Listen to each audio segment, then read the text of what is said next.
All right, Yuri, I think we're probably good to go if you wanted to kick off.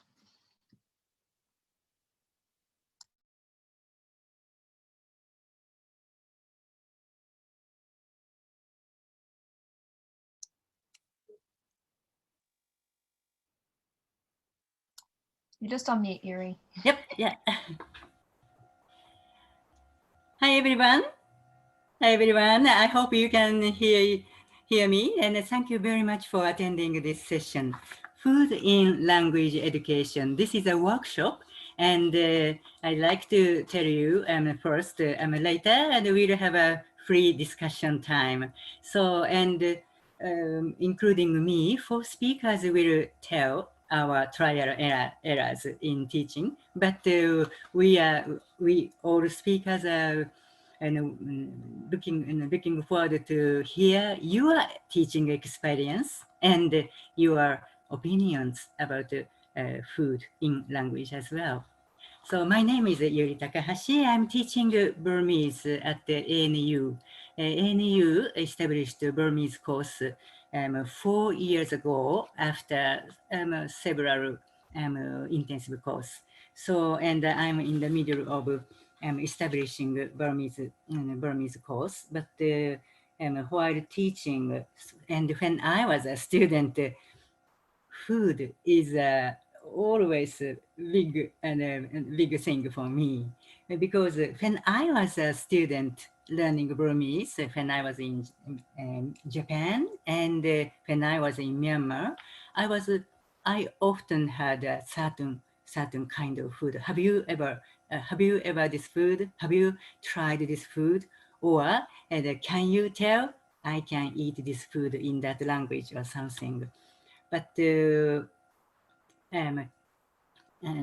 but the teaching and talking about the food in language education, sometimes we tend to be trapped in stereotyped images of that region and region or countries where that language is spoken. So today, all 4 speakers will talk about their experience, and we would like to hear your opinions. Actually, of course, I'm teaching in the teaching class. I'm talking about the food and the practice of conversational practice, and learning grammar, structure, and sentence. Through talking about food is a very fun experience. But today's world is changing so quickly, and food habit, lifestyle is also quickly changing. For example, besides Burmese language, I was involved in Japanese language teaching in the past 25 years, since 1980s. Wow, the food and food culture, lifestyle, and has changed a lot. For example, in those days, have you ever heard natto, fermented beans in Japanese food? Maybe natto is fermented beans. Oh, okay, many people have heard about natto. So, and Japanese natto, it has a bit sticky texture, and some non-Japanese didn't like it and don't like it. Even some Japanese don't enjoy it. So, and when I was involved in Japanese language teaching, we often use this model sentence: can you eat natto? Can you eat fermented beans? If you cannot eat, what? Can't you be a part of Japanese cultural environment? But in recent research showed natto, fermented beans, is not special Japanese food. Actually, it's discovered everywhere, some part of China and some part of Thailand and Shan State in Myanmar, and beyond Myanmar, Bhutan and Nepal. They also actually having natto, fermented beans. And another recent research showed natto is a very ubiquitous food in Africa. Many in countries. So in this environment, the Japanese teachers, how should we treat natto in our class? Well, maybe you saw that this picture. Maybe you recognize this picture, the picture for food in language education workshop. So, and maybe you said, okay, young lady is having a Japanese lunch. So what? Yes, indeed, this is a food culture, food education session. But actually, I took this picture in Yangon in Myanmar last year. So this was a quite big Japanese restaurant, and I realized I was the only Japanese customer.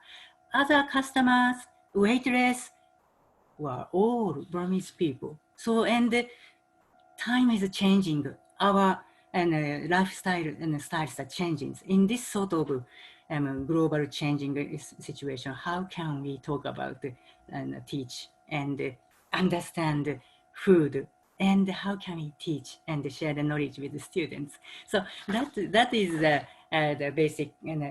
basic concept of this workshop. So this session will be, I hope this session will be useful for the tertiary education and the connection of language teachers and researchers. Thank you very much.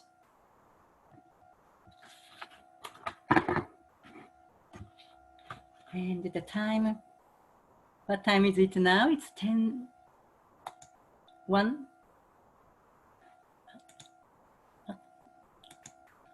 So maybe this is the time to start my speech. Actually, we have, and we are first after my presentation, and will be followed by Dr. Hoang Ngoc Yen and Miss Jenny Homeland will talk about their experience. Then we've got a special guest from UNSW, Dr. William Armour. But thank you. So I'd like to start my session and share this. Let me share screen.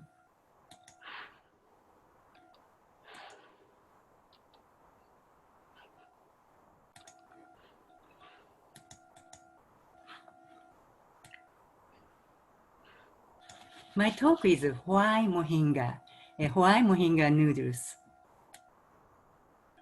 Myanmar's national food as a featured in Burmese literature.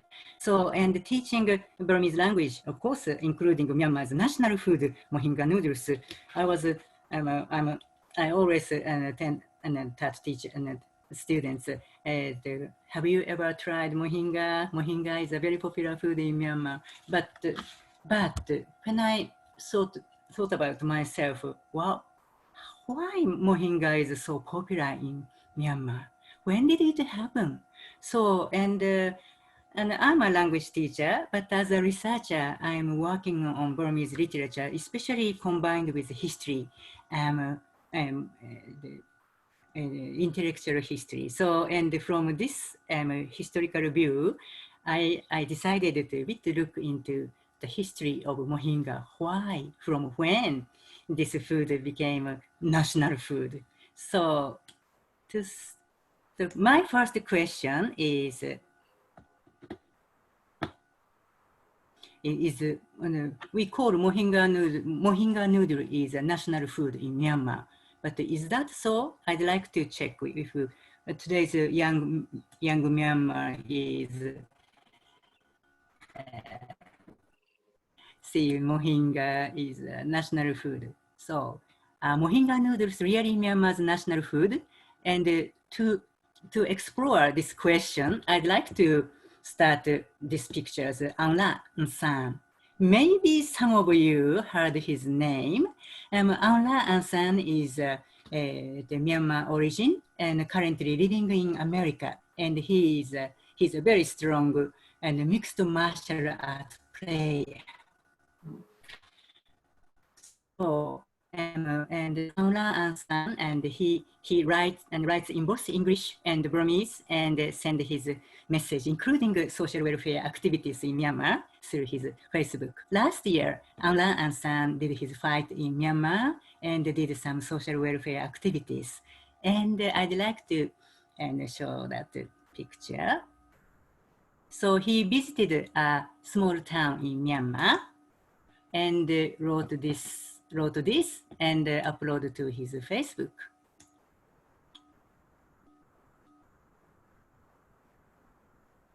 So foodie alert, I had mohinga. This mohinga in Hintada, Myanmar. It's delicious. Will fill your stomach and not hurt your wallet. Japan has ramen. Vietnam has po, and we have mohinga. Yes, I must say yes. Mohinga is regarded as national food for young Burmese people. So, and the key is he was in Ayeyarwady Delta. Hintada is a small town in Ayeyarwady Delta. So, and I did a bit research, and I found, authentic mohinga is now accepted as Ayeyarwady Delta style, cooked with fish, especially freshwater fish, and normally contains banana heads. Also, a variety of cooking are accepted and enjoyed in many regions in Myanmar. Dr. William Armour traveled to Myanmar, and he noticed a variety of mohinga, many versions of mohinga. But authentic mohinga is, generally speaking, among Burmese people, is Ayeyarwady Delta style mohinga. So, and I checked the definition of mohinga with several Burmese dictionaries. So, and I checked the new dictionary. So, new dictionary is a Kayisan Abidam. So, I translated into Portable Burmese Dictionary. And this I translated into their description in English. So, according to them, mohinga food consumed as a combination of noodles and soup. So soup noodle. Soup cooked with roasted rice grains, roasted soybean flour, fish, banana hearts. So it's a fish. Authentic mohinga should have fish. But when I trace to the history of mohinga to colonial era and the Burmese kingdom era in 19th century, I was struggling to find the word of mohinga. So mohinga seems to be a new, became popular in quite recent and in the past century. So all the documents interested doesn't mention about the soup much, focused on noodles or very few descriptions of mohinga or just soup noodle. That's mohinga. And if possible, soup should be seasoned with black pepper. It doesn't say anything about the fish. For example, 1883 edition of Mr. Judson's Burmese English Dictionary is what is mohinga? Vermicelli of Burmese manufacturer. He just mentioned only noodle. However, why today's Burmese people think authentic mohinga is a combination of soup and the soup should have fish? I found, and my idea and my findings, I found this is a possibility. Ayeyarwady style mohinga gained popularity through Zoji's short story published in the early 1930s, because before 1930s, many documents didn't about fish in mohinga. But after 1930s, after he wrote about mohinga in his very sad love story, after that, I saw many description about the mohinga with fish. Okay, so who is Zoji? He's a very, very eminent person in Myanmar, born in Piapong, Ayeyarwady region.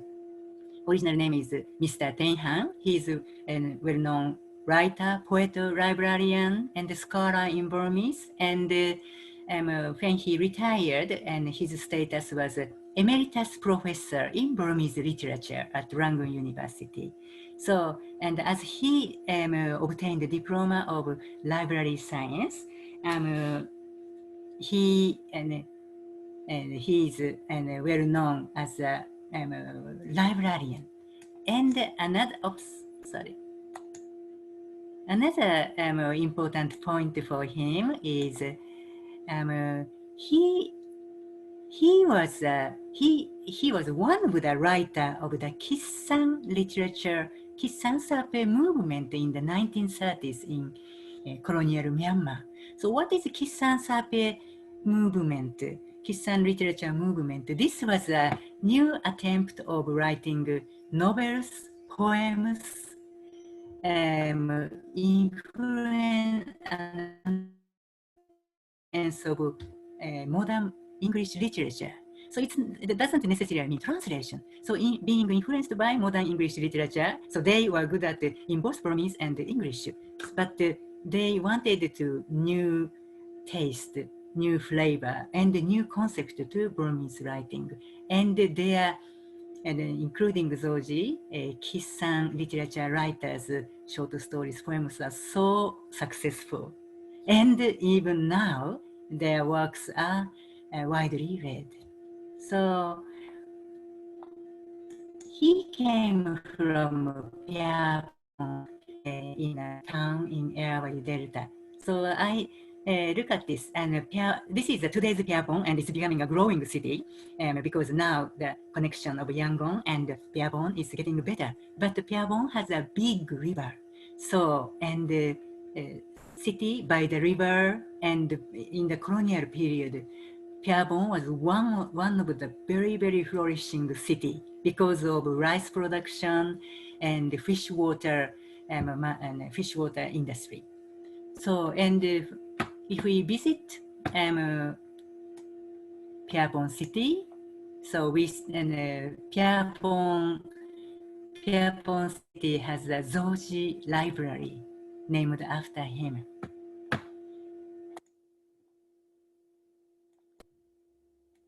So Zoji in 1933, and he published a sad love story, Chinmeidu. Chinmeidu, and I was a bit struggled to translation, and this looks like the woman I'm going to love. But according to this story, it was a past, very sad past. It's written here. So, and I translated it in this way. The first girl I loved. So the story is a love story of a young man, and who was working in Piabon, a village near Piabon. And through his job, he seems to sometimes travel to Piabon. So he fell in love a girl running her mohinga shop, and this short story shows a very precise description of Ayawadi style fish included and fish mohinga. So it was close to the village market under the wide branches of a big banyan tree shaded by a piece of canvas. This was a mohinga noodle shop run by a beautiful young girl, Cho Sen. So she was loved by the young man. Every morning and afternoon, regardless of age, gender, and where they lived, many people visited her shop and eat her noodles. Cho Sen's noodles were fresh, clean, and pure white. The gravy, which included a generous amount of catfish meat. So this is the the heart of flavor of gravy and noodle and mohinga gravy. Catfish meat was cooked with ring-shaped sliced tender banana hearts, creating a mild flavorful taste. Crisp and delicate flakes of fried garlic also floated in a bowl of condiment oil. Although not a usual type of beauty, Chosen's face was sophisticated and graceful. Her eyes were clear and shining, and he radiated peacefulness. Many people praised her, saying she looked like the elegant daughter of a wealthy family. So, and Bamyan, the young guy, he was incredibly shy. Bamyan fell in love to her, Chosen. But as Bamyan was too shy and he couldn't show his emotion, even he visited her shop every single morning. He couldn't say one word, I love you. And Chosen was also attracted by Bamyan. But as Bamyan didn't say anything, Chosen also understood or misunderstood, or maybe Bamyan is just a nice guy.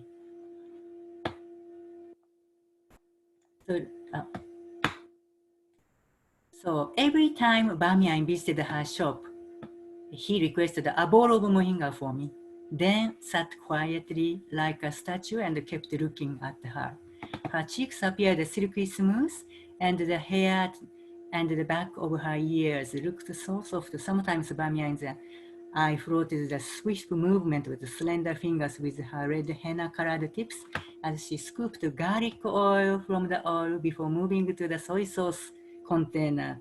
Chili flakes. So it's amazing, very precise description of moringa and moringa tables.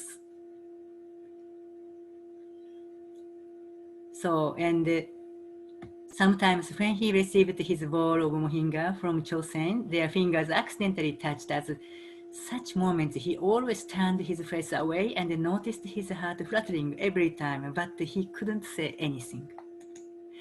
So, and these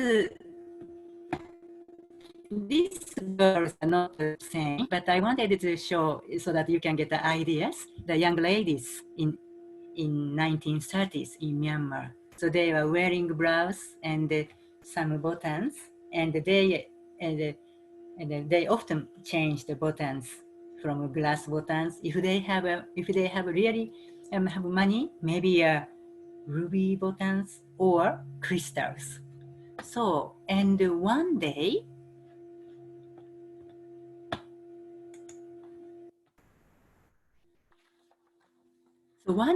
Chosen told Bamyan, because Bamyan often traveled to town, obviously, Piabon city, from their village. Bamyan, if you have a chance to go to town, would you mind let me know? And why? What is it for? When you go to town, could you buy a set of buttons for my blouse? I'll give you some money now. Bamyan answered, certainly, I'll let you know, but he didn't complete his sentence and quickly left the shop because he wanted to give the set of buttons, not just an exchange of money. So eventually, he just on the day accidentally, and his uncle asked him to go to the town and for their business, but their business couldn't finish, and they traveled to go to Yangon. So the travel lasted a bit long time, nearly 10 days. So in Yangon, Bamyan bought a set of crystal buttons, then came back to their village. Late at night, he arrived back at the village, and what he heard from his friend came back from funeral of Chosen. This story didn't show the reason, but anyway, during around 10 days travels, when Bamyan was away from village, this moringa shop girl, Chosen, passed away. And Bamyan's sadness was nobody knows Bamyan's agony because nobody knew Bamyan loved Chosen. So, and in the morning, nobody couldn't see Bamyan, and Just then, a water buffalo cowboy with his salon tucked around his waist ran into the compound of the house, shouting with a worried look on his face, "Uncle, Bamiyan is in the cemetery rest house by himself. I don't know what he's doing. Please come and see him." The uncle, accompanied by two neighbors, immediately rushed into the small cemetery rest house, where they saw Bamiyan sitting on the floor by himself, gently holding several crystal buttons in his hands and repeatedly murmuring something through his dried lips. So this is the end of short story. Actually, when I read this story, it's a bit awkward love story. But noticed this short love story, Mohinga love story, was really repeatedly republished in Myanmar since the 1930s and today. For example, first published in Gandaroka magazine. Burmese and Myanmar's young intellectuals loved this magazine. And in 1934, including his Mohinga love story and Kissan Modern Stories book was published. And within 3 years, their book was sold 10,000 copies.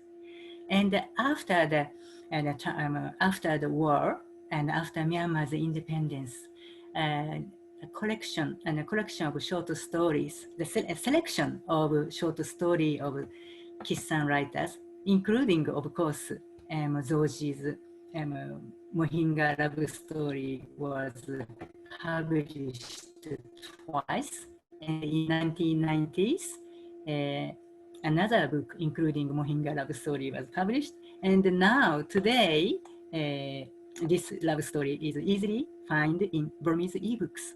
And during this time, Zoji is an eminent educator, so in many occasions, this Mohinga love story was widely read by Burmese readers.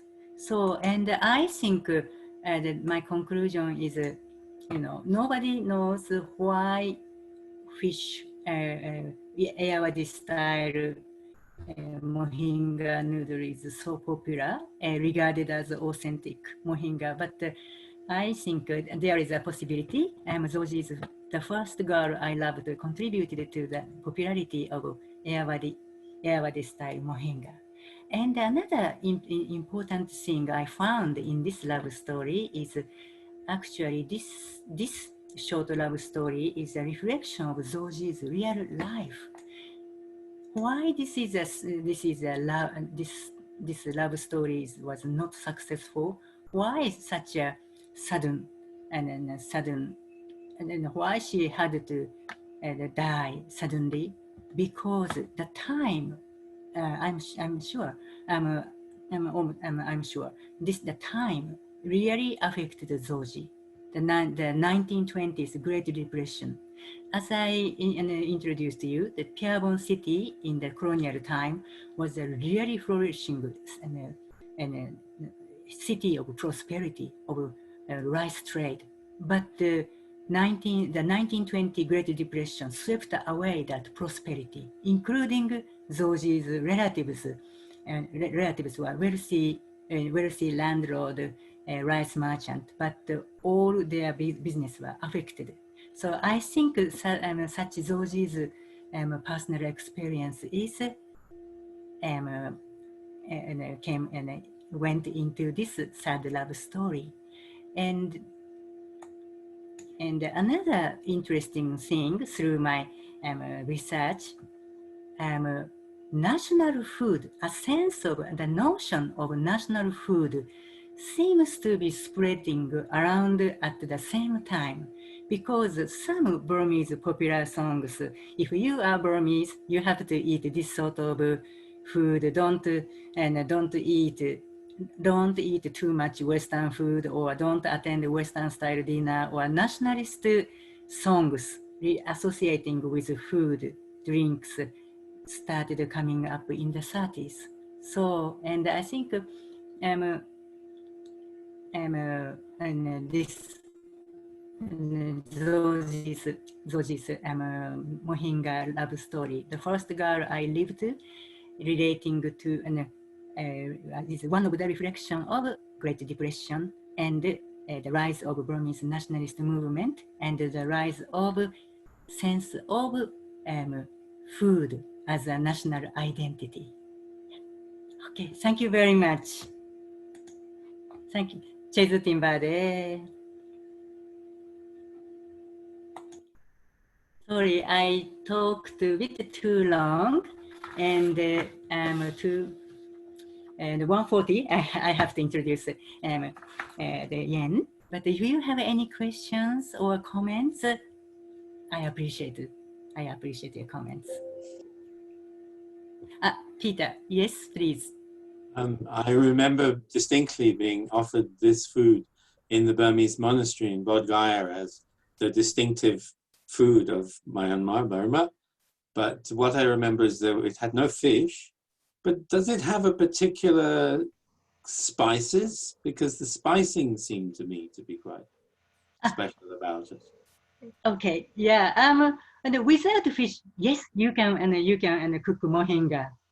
So it's especially vegans or some people practice veganism on a certain Buddhist related day, and they cook mohinga gravy, or maybe some people add more water, the soup. They cook with only beans. Yeah, so it's possible. And in Upper Burma, the Mandalay and the dry zones, and if they don't have a good river fish and freshwater fish, they cook with chicken. That's also acceptable. So mohinga is a quite fuzzy, flexible food. Thank you. Yuri, can Yes? I ask where can we find mohinga noodle in Australia? In Australia, yes. Well, unlike Vietnamese restaurants, we don't have much in Burmese restaurants yet. But Canberra has 2 Burmese restaurants, so that's my suggestion. And another thing is, mohinga is why mohinga is so popular, because regardless of age, regardless of religion, so mohinga is easy to offer. So if you have a Muslim friend, so this is cooked without the pork, so it's very easy to invite different religion and worshippers. And another thing is mohinga is not so fatty. So and if your friend has a high blood pressure, mohinga doesn't affect people's health. And regarding the spices, mohinga itself is not so spicy, including just a small amount of chilies. If you like more chilies, that's up to you. You can add more chilies. It's very personal food too. So maybe you should attend Burmese communities communities meeting, for example, at the monastery or any Burmese festivals. Thank you, Yuri. My pleasure. William, please. Thanks for the presentation. I'm just interested in that literature that you talked about. Is that a popular literature? Well, how should I say? Not entirely Harlequin romance popular literature. It was a targeted intellectuals, because that magazine was published by a person who is very close to Rangoon University. Okay. So, and many readers, Rangoon University's students, postgraduate students, teachers, and teachers and their families. However, their impact was huge, because at that time, colonial era, such a university students, teachers spoke English. They didn't read Burmese much, but in Burmese literature written by English educated Burmese gave a very big impact to that society. So, and when you read, it's not too abstract stories.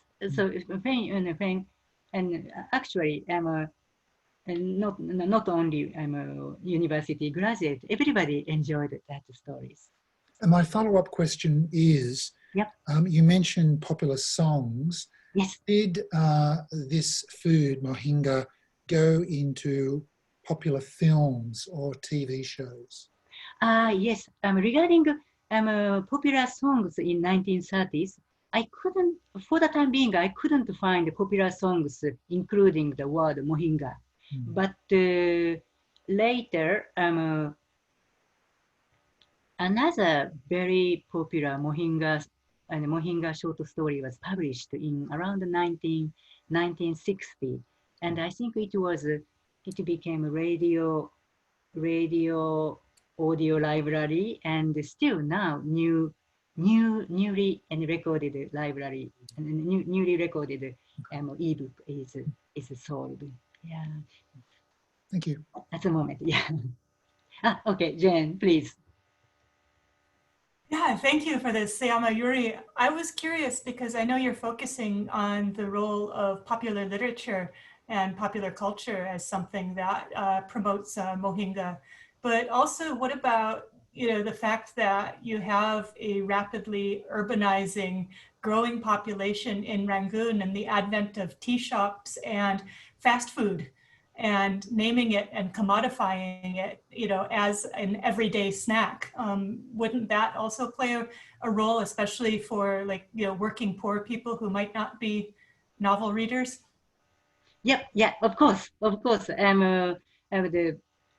novel, that short story is one of the factors to popularize mohinga, and especially Yangon, an international city at that time. The Yangon's tea shop. And the tea shop started serving mohinga, especially for morning snacks. And I think Rangoon University's tea shop, through reading that story, I think maybe more Rangoon University's students started eating mohinga, I wonder, at the university's cafes.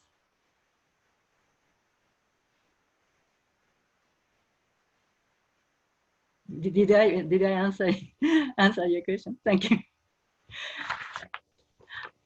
Okay. Look at the time. Maybe I should. Do you have any questions or comments? Thank you very much. Thank you very much for listening my presentation. Next, now it's 1:40. I'd like to introduce our colleague, Yen. Dr. Hoang Ngoc Yen is talking about food as metaphors, insight from the Vietnamese classroom. So, and Yen, please. Yep. Thank you so much, Yuri Sensei, for introducing me and for organizing this workshop. And thank you everyone for coming. Let me share screen first. I enjoyed Dr. Yuri's talk about, sorry, where is the, sorry. It's on the bottom next to this, the Zoom, yeah. Yeah, so I enjoyed Dr. Yuri's talk about mohinga a lot. Can I ask you all, what is the Vietnamese national food? Please feel free to unmute. And Yeah, Vietnamese national food is pho. Is that correct? Yes. Yeah, because Yeah. Did you notice the martial art player An La and San mentioned we have mohinga. Vietnam has pho, and Japan has ramen. Is ramen Japan's national food? Yes. The time seems to be changing now. Yes, and Burma has mohinga. Now we know. Thank you, Peter. Yes, Yeah, thank you. Vicky. And what are the other kinds of Vietnamese food that you know?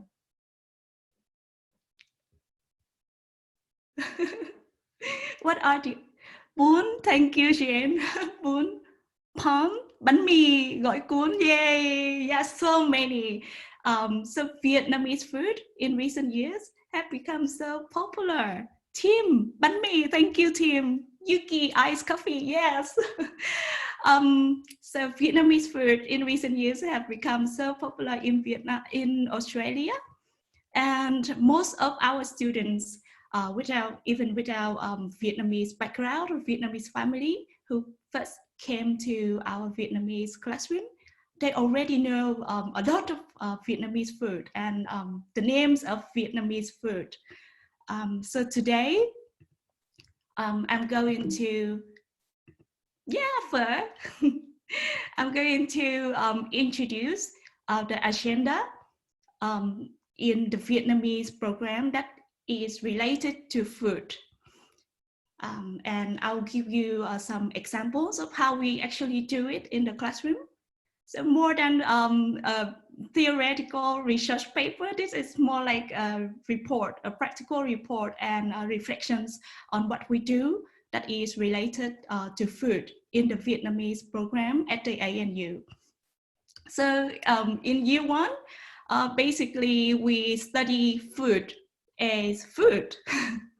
And you know, food is excellent as icebreaker for first year students. And for a classroom where everybody is new to each other. And then we also learn basic vocab related to food, and food as survival topic. Food is a survival topic, like ordering food at the restaurants or going grocery shopping. So I'll show you some examples, like what is this? Yeah, bánh mì, yes. So yay, thank you.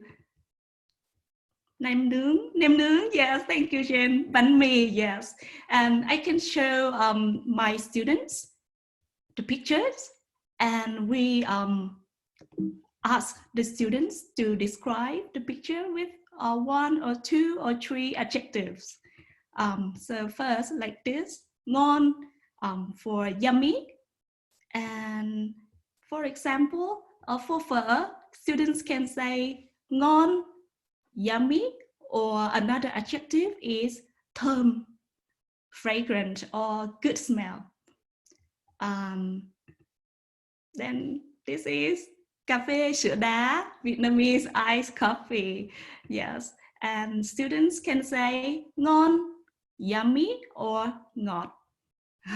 Ngọt means sweet, yummy, sweet. Do you still remember this, gentlemen? Yes. So when the former Prime Minister of Australia came to Vietnam, he came to Hoi An bánh mì shop, street shop. Yes. So so when we show this photo, students can say ngon, rẻ, and we try to combine. We learn how to combine the adjective in a sentence using the word và and. Ngon và rẻ, yes. Yummy and cheap. Thank you, Yuri. Yeah, that is Luc Nguyen, yes, the celebrity chef. And who is this? Former President Obama. And when he traveled to Hanoi, he went to a bún chả shop. And this shop has now become a legend in Hanoi. And yeah, when we show the photos, students can say like ngon, rẻ, yummy, cheap, or vui, fun. Yes, and then we try to combine the adjectives together in a sentence using certain structures like không những mà còn, not only but also. The Vietnamese food is not only yummy but also cheap. Oh, thank you, Jen. Yes.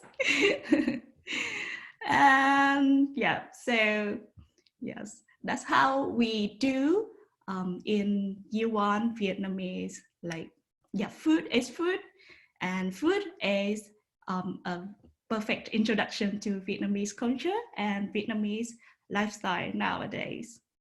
So in year two, we have class discussions on aspects of Vietnamese culture as oral activity for students to practice speaking and discussing in class in Vietnamese. And naturally, the topics flow into food, even though at first my original topic set for the class discussion was not food. And then we learn more vocabulary with the prefix ăn. Ăn means to eat. And some Vietnamese proverbs and idioms. And many of them are related to food, as you can imagine. And we also have our hands-on Vietnamese cooking. So how we did this, I will show you some examples right now. And yeah, so in my year two class, this year, for example, all students have Vietnamese family. And we had discussions on topics such as living in between two cultures. And when we asked my students, when do you feel most Vietnamese? Like, what brings up your Vietnamese cultural identity and Vietnamese roots? Most of them would say, oh, when I smell the smell of fish sauce, this one. Or when I have pho, or when I have cà phê sữa đá, iced coffee, or when I have home cooking made by my mom. So we can see that food is really attached to cultural identity, even among Vietnamese communities living abroad. And then we have another class discussion on cultural shocks in Vietnam. And yeah, so students raise many topics such as superstition, religious, gender relations, even toilets. But naturally the talk flows into food, because food is suddenly the favorite topic for so many people. And we talk about strange food that students found in Vietnam, like the natto in Japan, as Yuri Sensei mentioned. Have you ever seen this? Or have you ever even eaten this?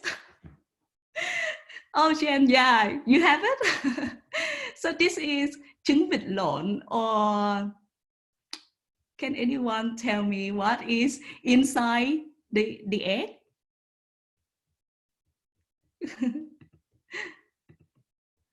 Yay, yeah, you're right, Jim, yay. Little chick, thank you. Thank you, Tim, thank you, Daria, thank you, Jen, yes. It is, there is a duck baby, duck baby fetus inside the egg. And like, so for many, it is quite creepy. But for many other Vietnamese, this is their comfort food. And what is this? Have you ever tried this one? The gray one. Yes, yes, thank you, Jen. Yes, shrimp paste. That it is, yeah. Yes, it is called mắm tôm in Vietnamese. And yeah, many friends of Vietnam regard this as like a gatekeeper, like a threshold into Vietnamese culture. Like, if you can eat it, then you're more Vietnamese. And if you still cannot eat it, then probably you're still a bit out of the circle, outside the circle. And then we have nem chua. Have you ever seen this? It is very good with beer. Nem chua. Yeah, Jen, yes. It is made from raw pork, fermented raw pork. Oh, so many food shops in Vietnam. And have you ever seen this? What do you think it is? It is called huýt. Huýt in Vietnam. Yes, that's right, Yuri. Yes. Oh, thank you, everyone. Thank you. Thank you, and Tim, Jen, Daria. Yes, it is. Yeah, like Yuri Sensei said, maybe blood jelly, or I've also heard people calling it blood pudding, like quite a glossy term for it, or blood tofu, because it is soft and silky because of the texture. So we also talked about the use of animal blood in Vietnamese food. A lot of cultural shocks. And then when it comes to verb, we also learned the verb to eat, and many verbs that start with the prefix it in Vietnam. So first of all, for Vietnamese, we eat on the important occasions in the year. For example, Tết is the most important occasions for Vietnamese all over the world. And we say we eat Tết. We all eat Tết. So eat also means celebrate, but yeah, we celebrate mainly by eating. We eat away Christmas, we eat the New Year, and we eat the birthday, for example. And I'll give you some examples of what we do, how we treat the verbs with the prefix to eat in the Vietnamese language classroom. Now, I need to rely on your help a little bit, because I will need you to have a guess, to take a guess what it means.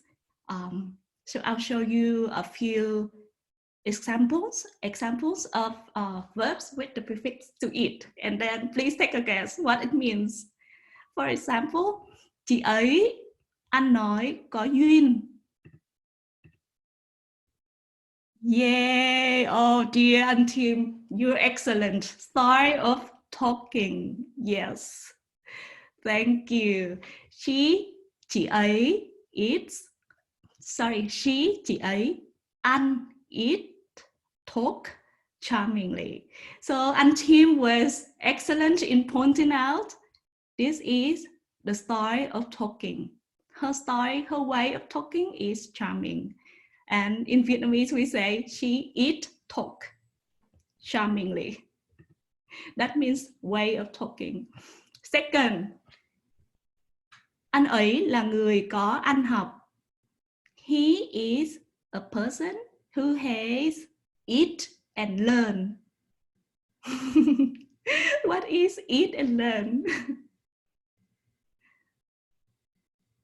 What do you think? He eats and learn. He is a person who has eat and learn.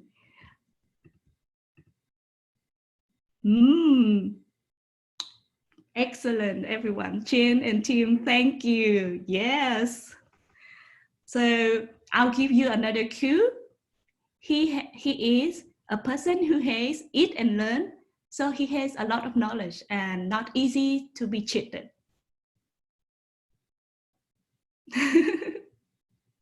I think and Tim and Jane both have correct guess. It means well educated. He is well educated. So in Vietnamese, we say he eats and learn. He has eat and learn. Another example là nhân viên bán hàng nên chị ấy phải ăn mặc đẹp. As a salesperson, so she has to eat and dress beautifully. You see, there are so many commonly used verbs that start with the prefix it in Vietnamese. So what do you think? Eat, dress, beautifully?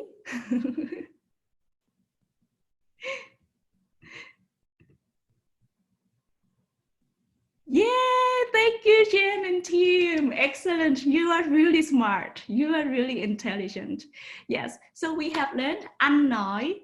Eat and talk means way of talking. So eat and dress means way of dressing. Yeah. So she is a well-dressed person. Next. The final one. Thằng ấy là dân ăn chơi. He is a person who eats and plays. What do you think? Thằng ấy là dân ăn chơi. Yay, thank you, Jen. Excellent. Yes. So he is kind of a playboy. So what do you think the prefix to eat, ăn, does in these examples? What do you think? Why do we have the prefix ăn in all those examples? Yes, thank you, Jen. That's excellent. It means tendency to, yes, perfect, Jen. And it also means way of life, like habit, way of life. So it's also related to personality and even morality. Like if we say someone is ăn chơi, eat and play, it means that, oh, he's really bad. He's not a good person. So we came to the last example. Họ ăn ở lương thiện. They eat live honestly. So được is women liked. So is liked. So they are liked by everyone. Yes, đúng rồi ạ. Yes, correct.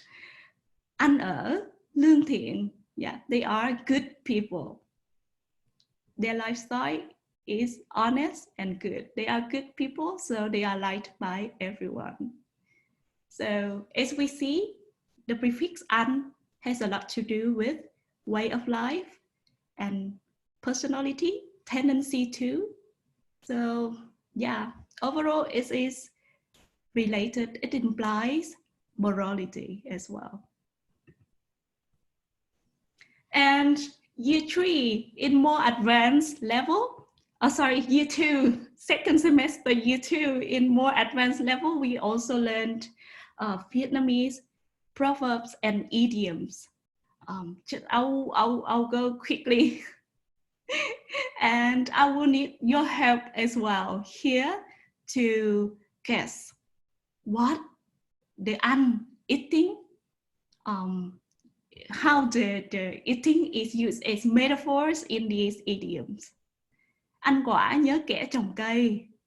Eating the fruits, remembering the person who planted the tree.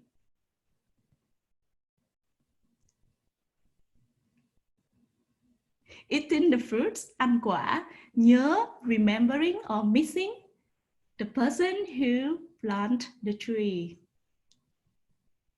Anyone? Like, for example, they use this proverb a lot to teach us about, let me check. Yay, thank you. Thank you, Jen, team. Perfect, correct.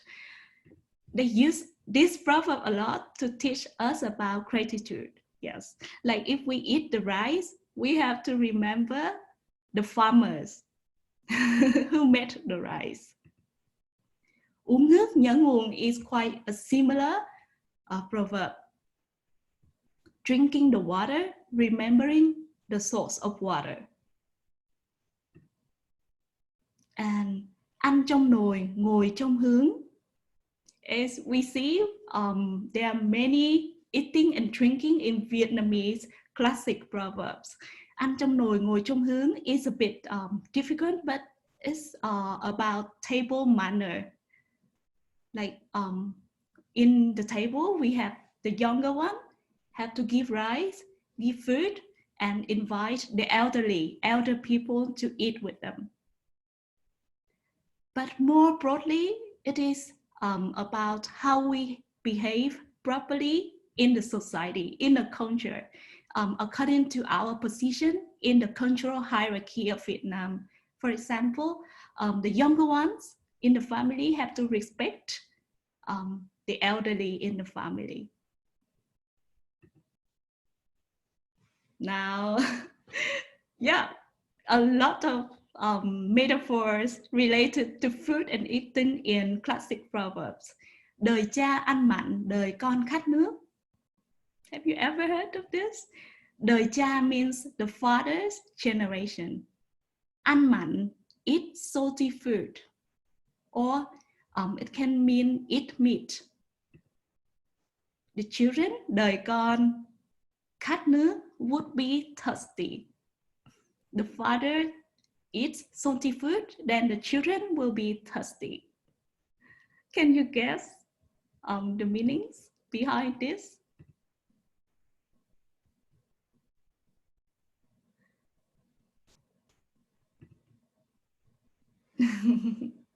Đời cha ăn mặn, đời con khát nước.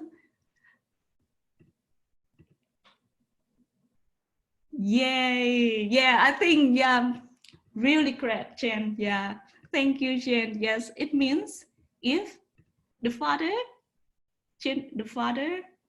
is greedy and cannot control his greed, then he will create bad karma merit, like bad karma for his children's generation. Then the children will be thirsty, will be hungry and thirsty, and will have to bear the bad karma results of the ancestors' generation.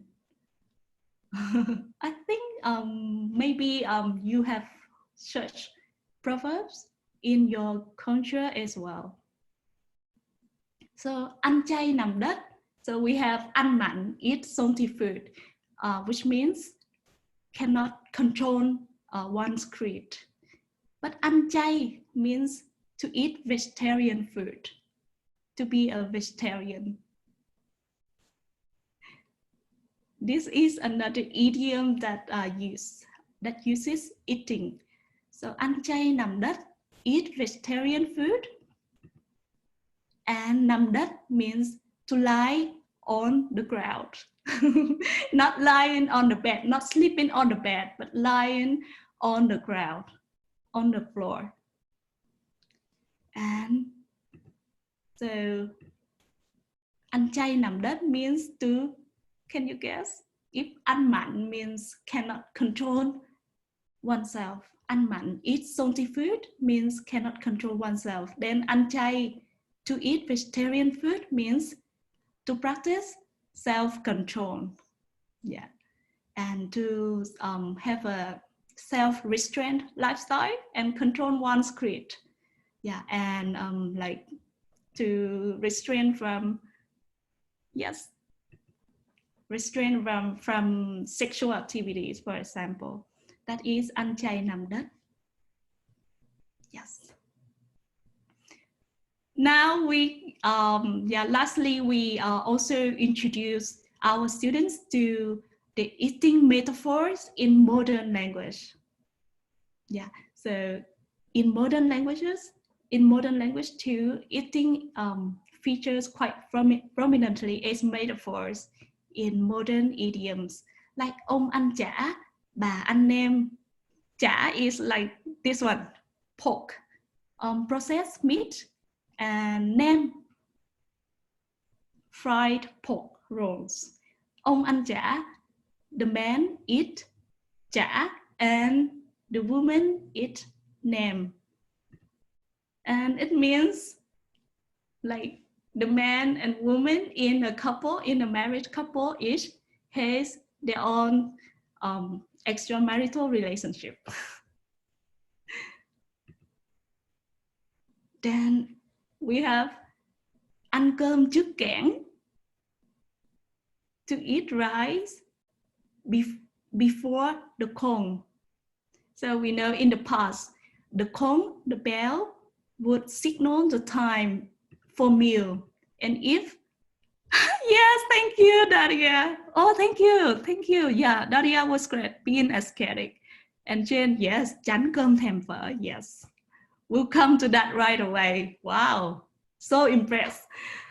Ăn cơm trước kẽn, to have meal before the gong, before the time. What does it mean? Can you take a guess? So to have meal before the bell signals the time for the meal means? Yes, thank you, and team, perfect. Premarital sex, yeah. And in modern language, ăn vụng, eating something secretly. Ăn vụng không biết chùi miệng.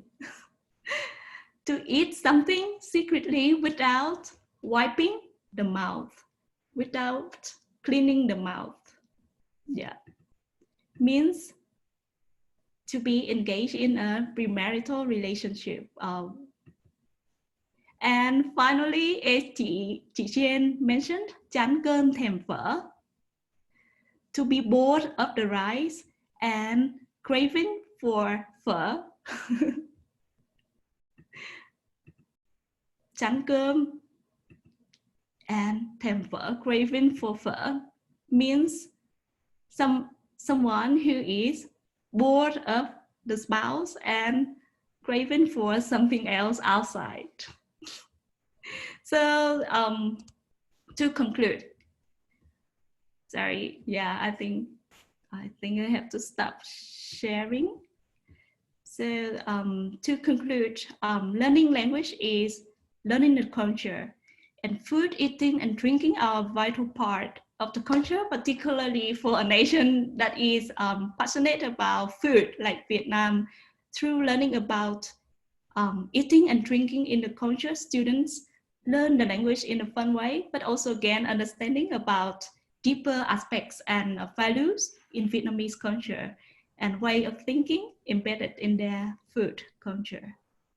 So thank you so much. I think my time is up. Yeah, thank you.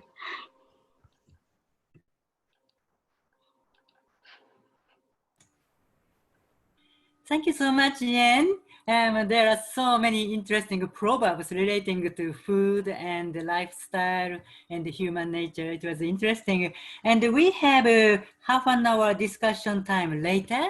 So, and maybe we can talk about the and talk about more questions or personal experience relating to food and language. So thank you, Yen. And now I'd like to introduce Ms. Jenny Homeland.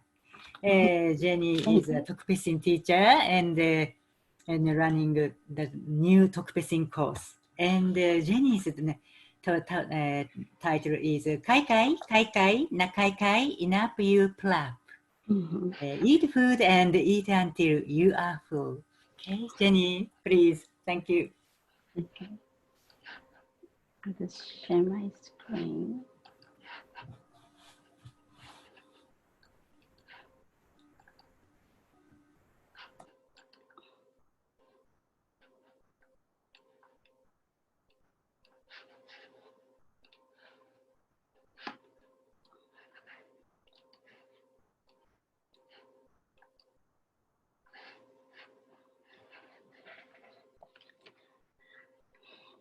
Afternoon, Truelgeta. Good afternoon.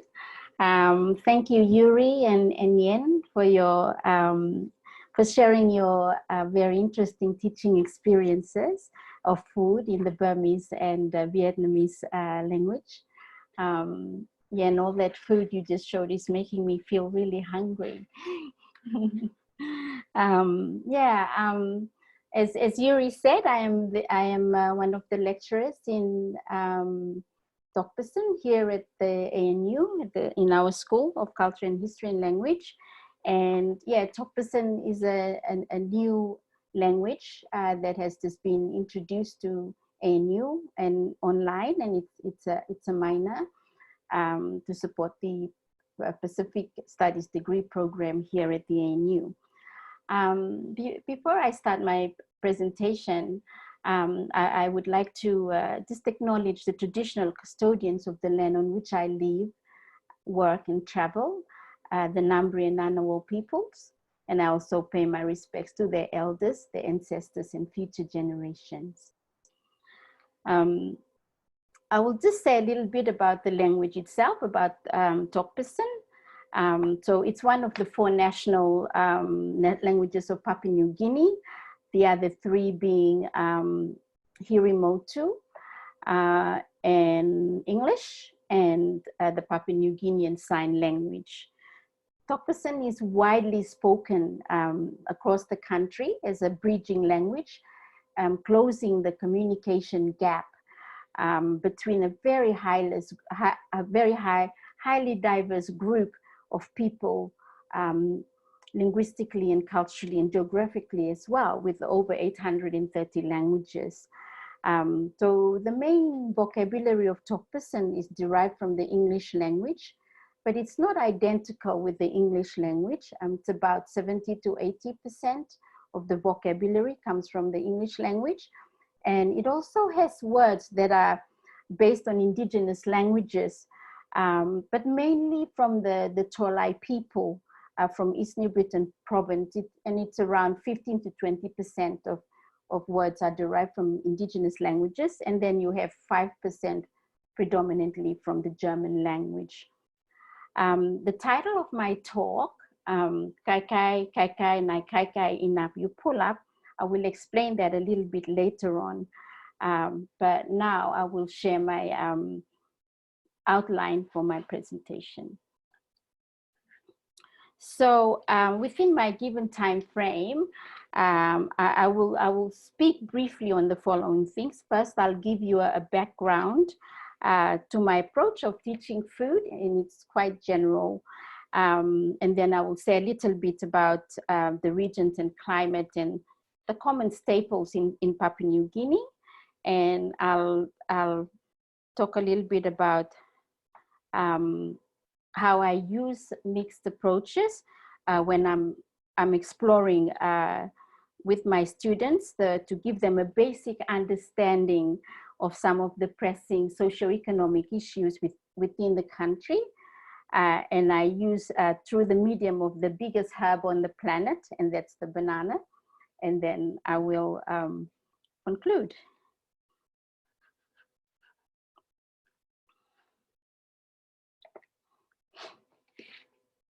So now I will say a little bit about food and the background to my approach in teaching Tokpasan. So food, amongst its many scrumptious virtues, is also a powerful magnet.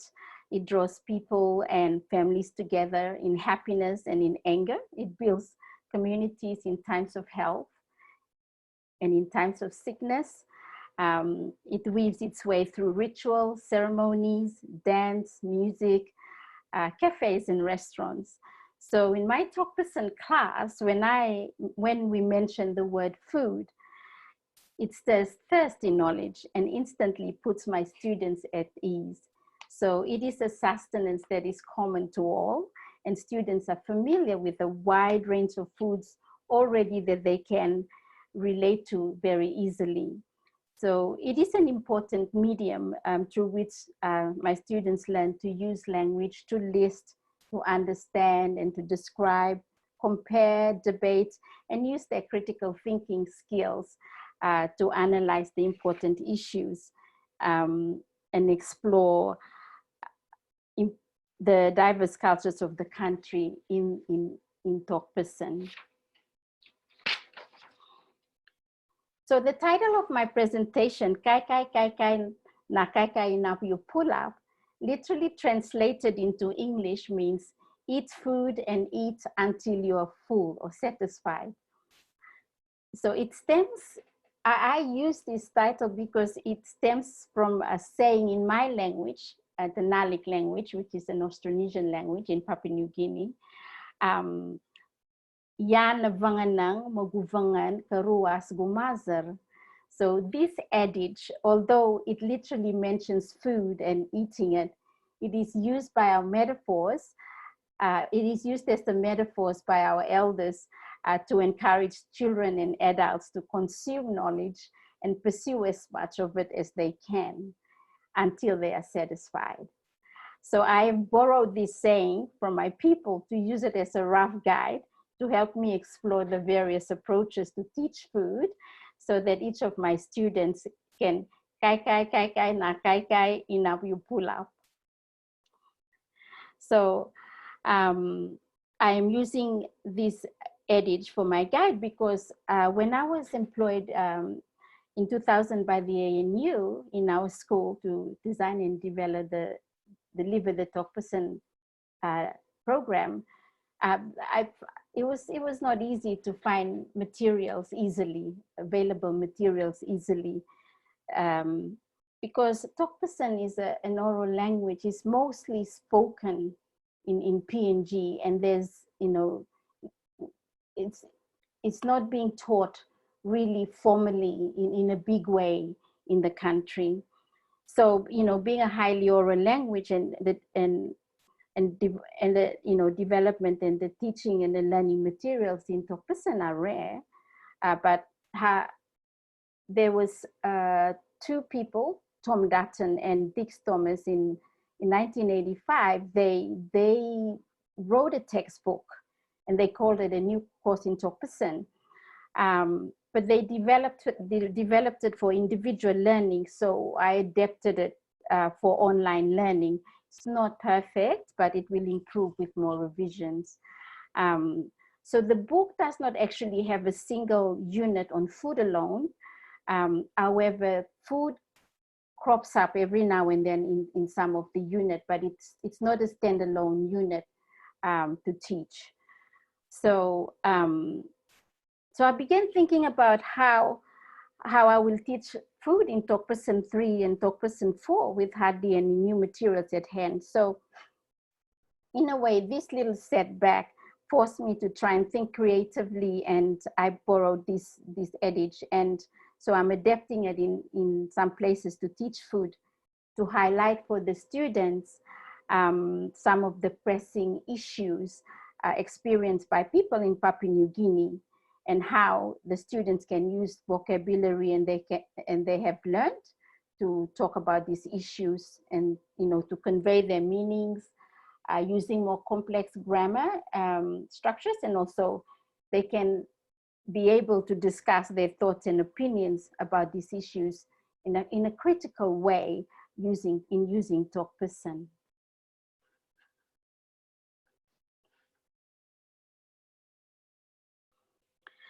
So now I'll say a little bit about Papua New Guinea and the regions and the climate, because it actually plays a role in understanding the diverse staples and foods in PNG. So Papua New Guinea is often broken up. It's broken up into 4 distinct regions, and you can see here the regions. These are the islands that are in green. And there's about how many provinces? So you have Manus Province, East and West New Britain, New Ireland Province, and Bougainville, which is still the autonomous region of Bougainville,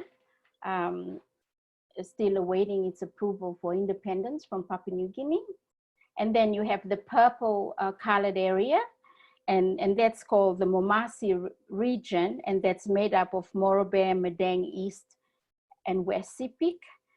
And the bit in the middle is the highlands of Papua New Guinea, this region. And the magenta is the Papuan region, and it also covers all the little islands of Milne Bay province around here. So there's 4 distinct regions in PNG. And these regions, according and depending on their climate, they grow certain foods. So we'll just look at the map with the So the climate affects the soil and what is grown in PNG. So in the next slide, we'll see some of the foods that they grow.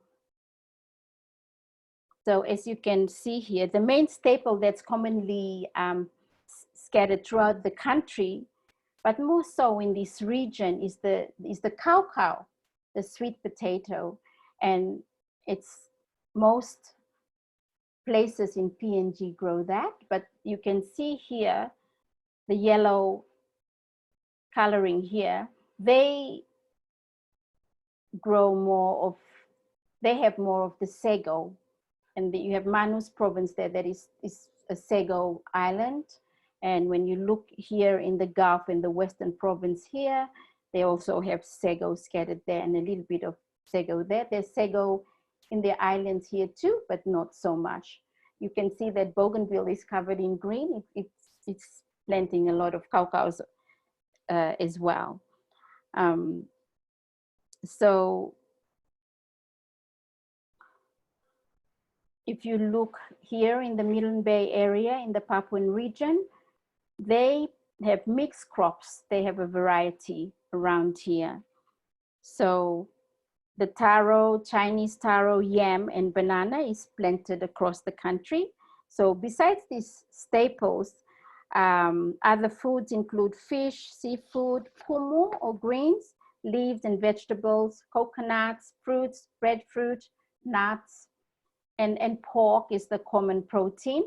But in areas where people are members of the Seventh-day Adventist Church, it is forbidden. So they don't eat pork and they don't eat any other form of protein.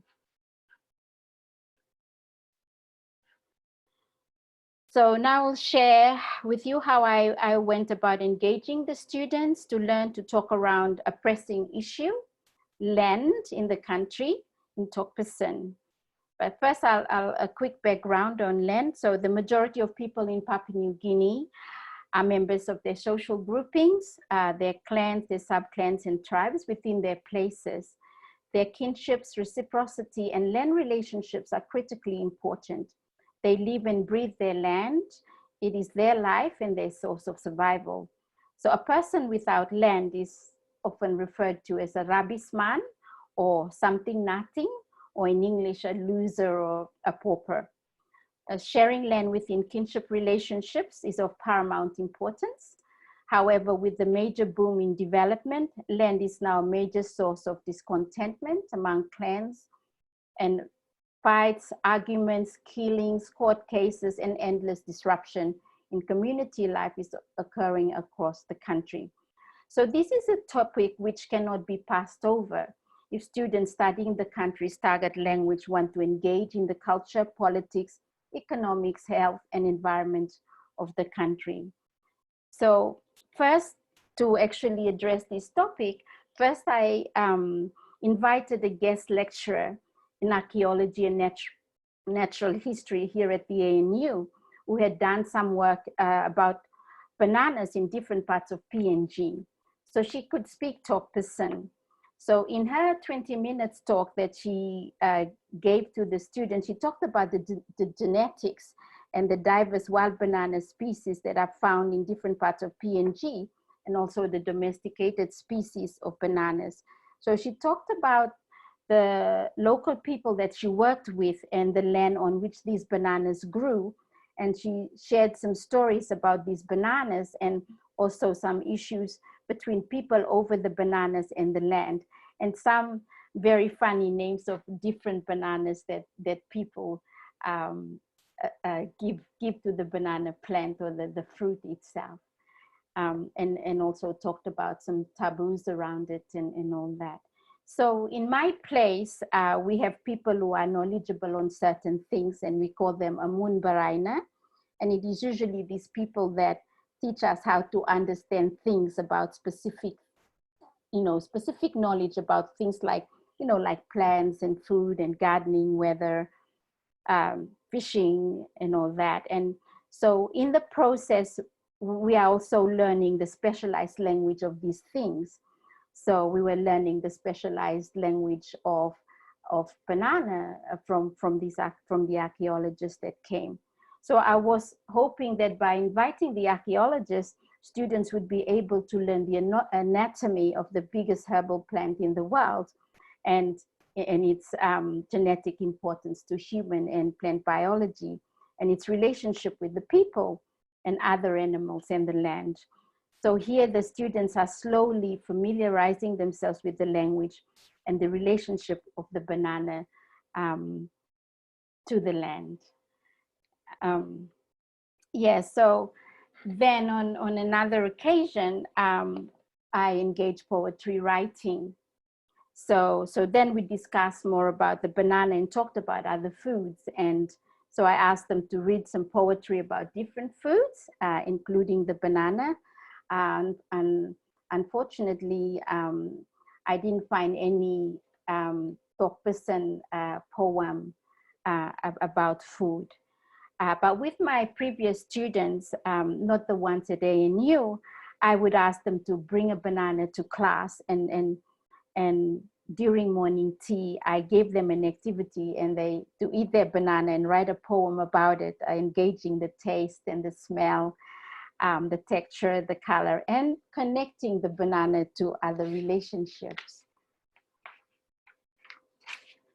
I also engage storytelling, and so I used YouTube creation stories, myths and legends from different parts of the world, and the giving of food to the people that is told through these creation stories. So, and because I know some creation stories from my people, I also shared those stories with my students. And I also ask my students to check out the creation stories, and if they know any creation stories from their own cultural backgrounds, to share with the class.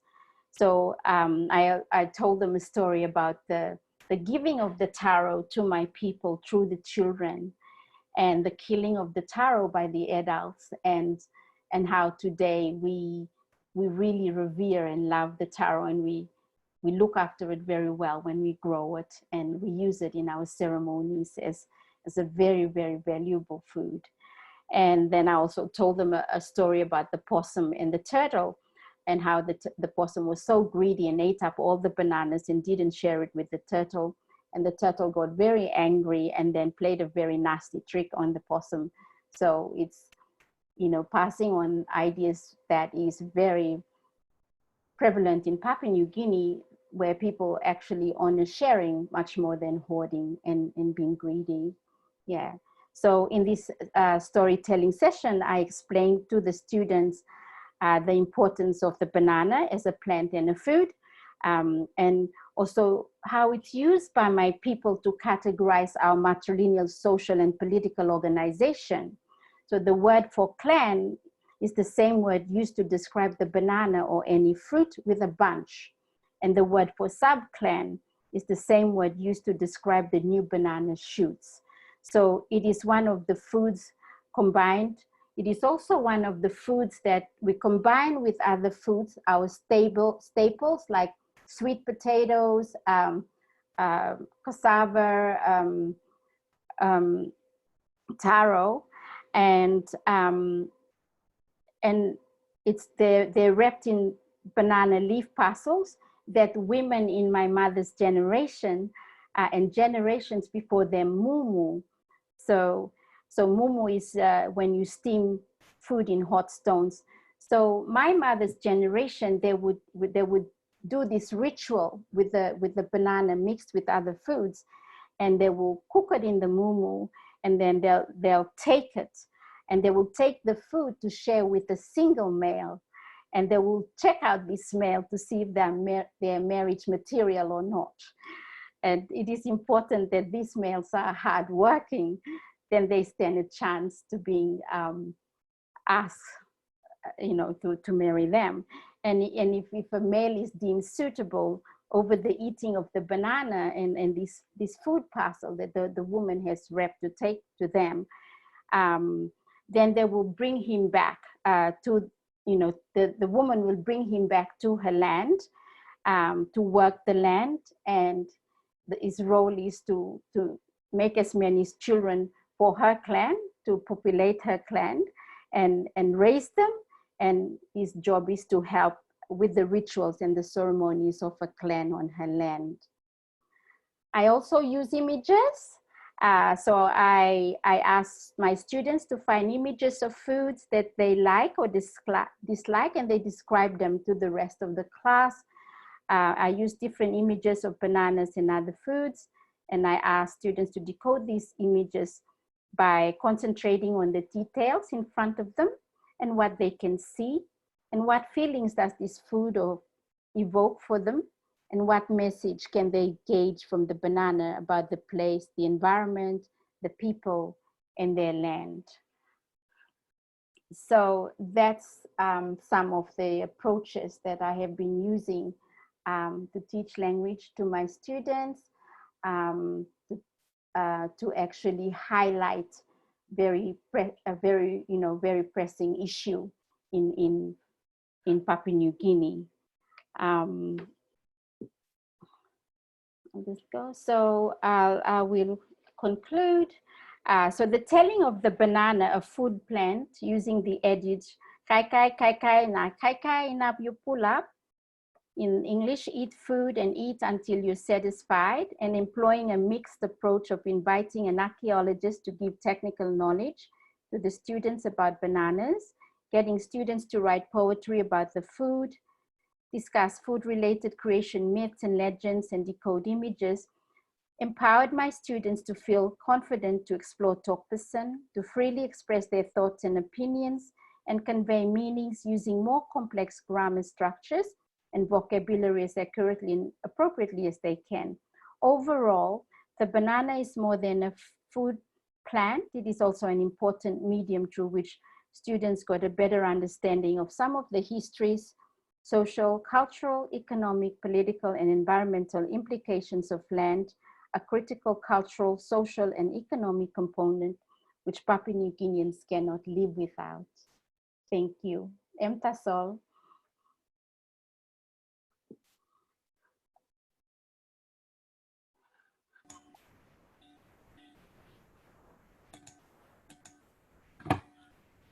Thank you, Jenny. We still have 5 minutes, and if you have any comments and opinions or questions, please feel free to ask her.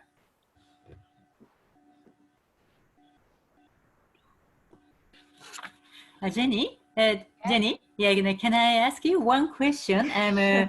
It's interesting. I mean, they eat food and they eat until you are full or satisfied. So, and I think you told me 3 meals a day is a totally different from PNG, the traditional ideas. So how do they practice that sort of westernized food routine, daily routine in today's PNG people? Maybe depends on the person, or depends on the region, or depends on the races. How do you see the change of daily food habit?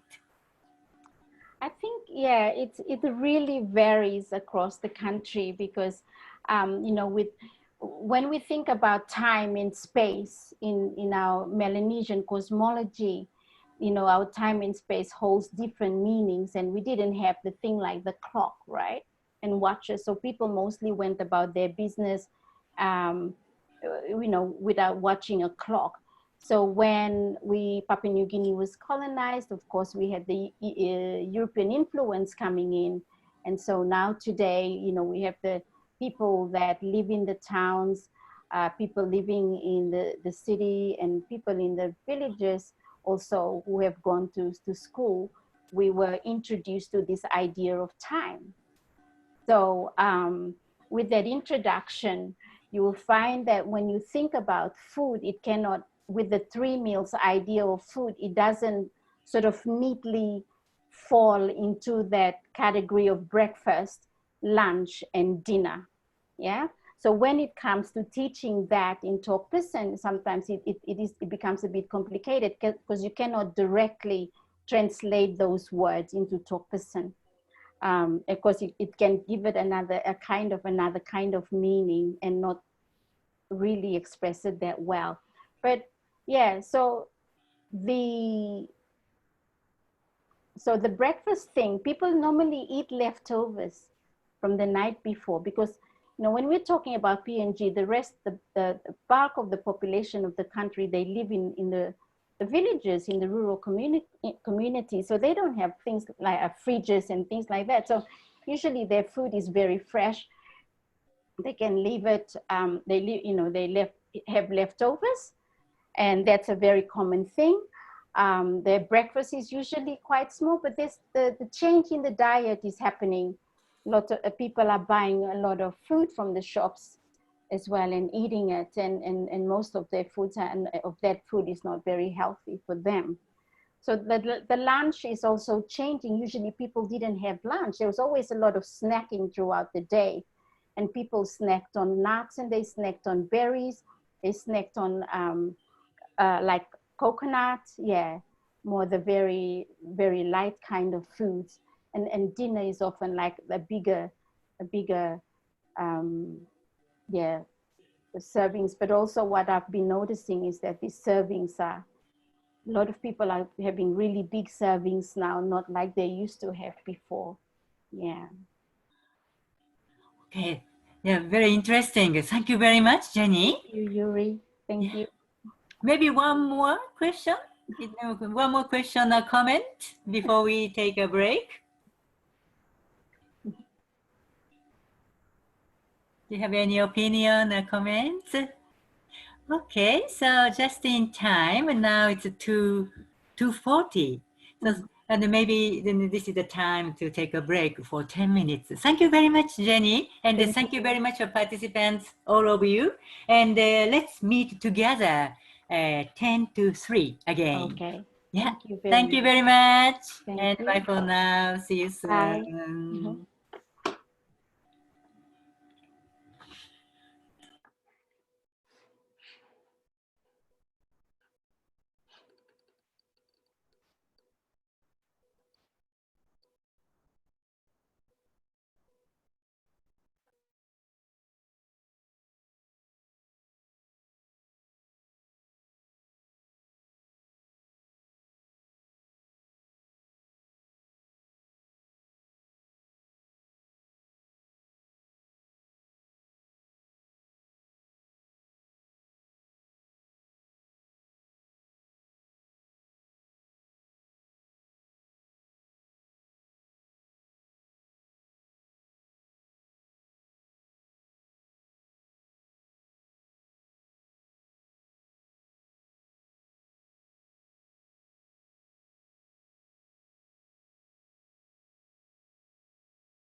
Chato.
そろそろ時間ですね。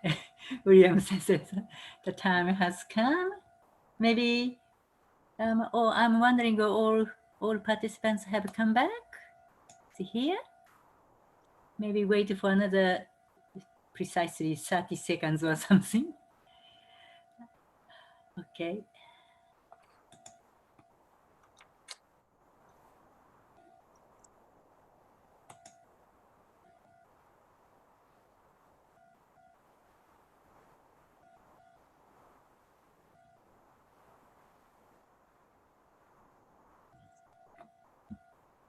Okay, maybe we should start again.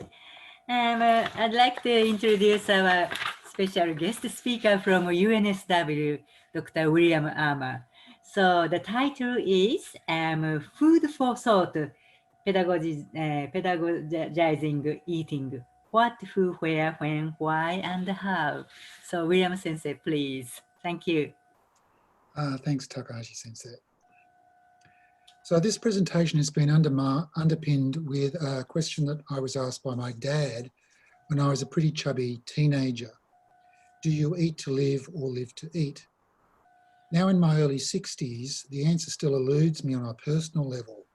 Logically, we must eat to live, though some of us simply live to eat, and this has presented me with its fair share of challenges. Now in 2020, we live in a completely different time in which there are so many choices. Meat and 2 veg no longer. There is an array of things to eat. Fasting has become a thing, so is veganism and keto. Food allergies are taken extremely seriously, so are anorexia and bulimia.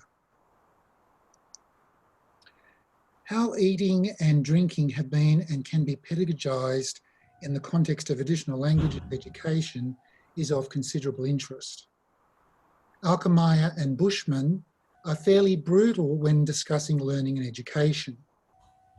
Avoiding the reduction of learning and education to cognitive processes and the acquisition of propositional knowledge, and for teachers occupied in mechanistic theories of learning, which teach participants a specific way of perceiving and practical know-how.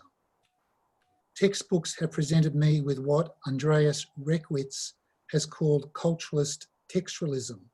The social is situated in chains of signs, in symbols, discourse, communication or texts, and I'll revisit these below. Therefore, I have learnt words for food and drink items in French, Japanese, Bahasa Indonesia, and Thai. But Reckwitz also argues that there's culturalist intersubjectivism, in which the social is located in interaction.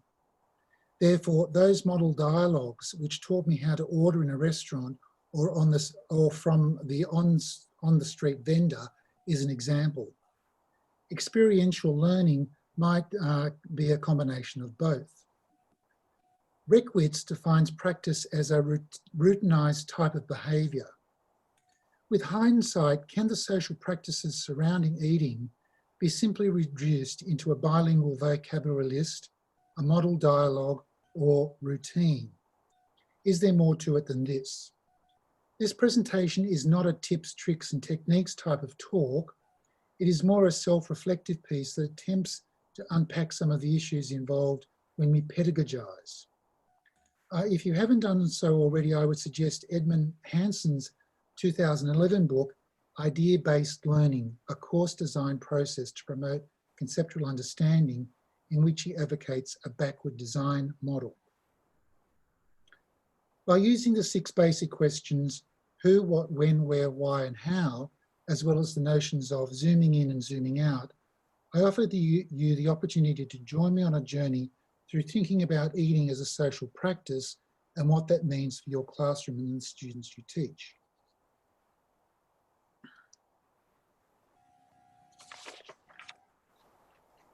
Now, time is against me, so my final slide will provide some references for you to check out. But I'll begin with Sally Hassinger's article, What is a Social Practice?, to get us thinking about certain commonplaces which are familiar to additional language teachers. Now, notice in this slide how the 3 of the 6 basic questions become foregrounded. At this stage in her paper, Haslinger is discussing who, what, and how in terms of social agency, the social factors involved in, as well as the process of enabling and constraining. Elizabeth Shove and her co-authors talk about the dynamic aspects of social practice in terms of the processes of transformation and stability within them. My representation of Haslinger's ideas attempts to capture this dynamic.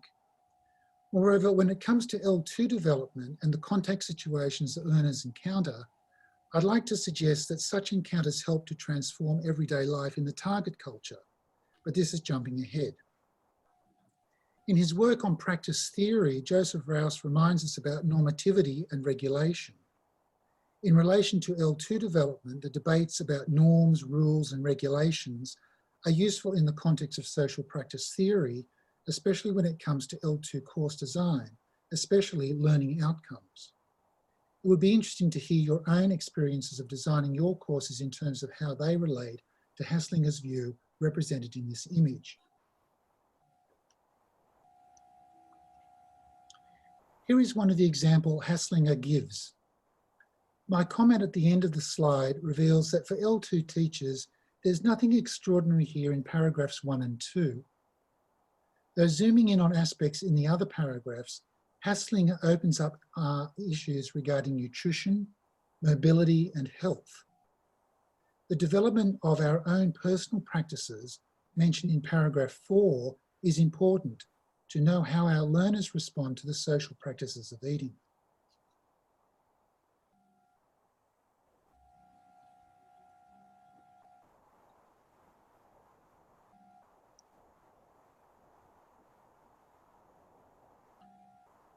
This is Haslinger's definition.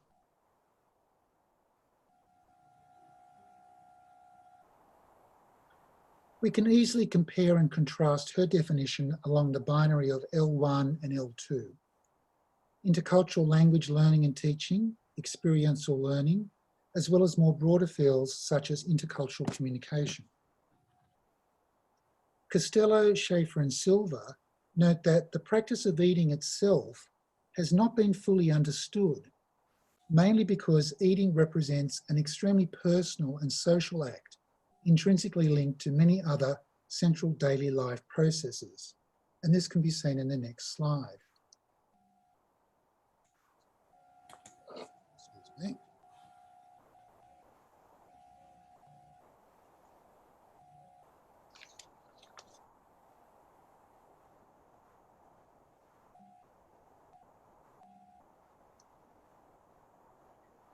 Haslinger also defines resources as having plus or minus value.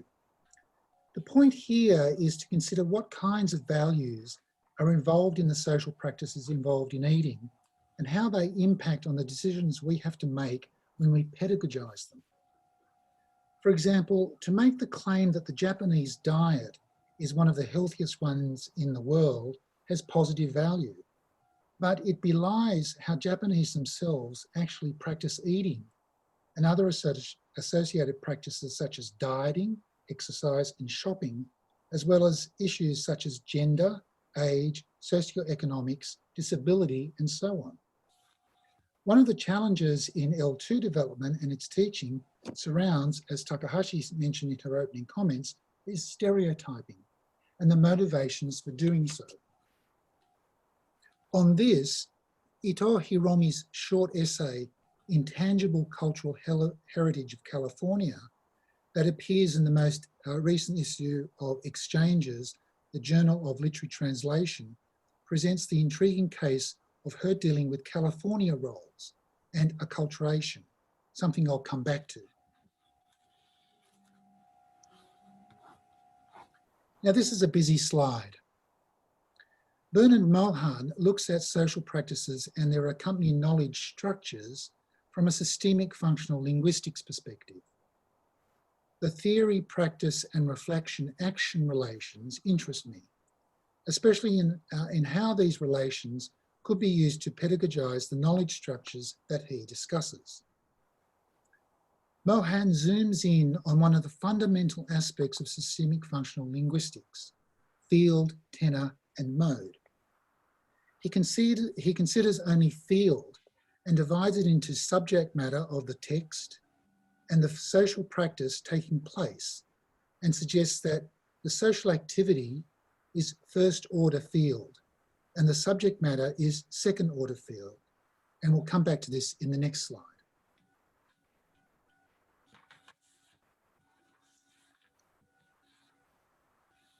It's another busy slide.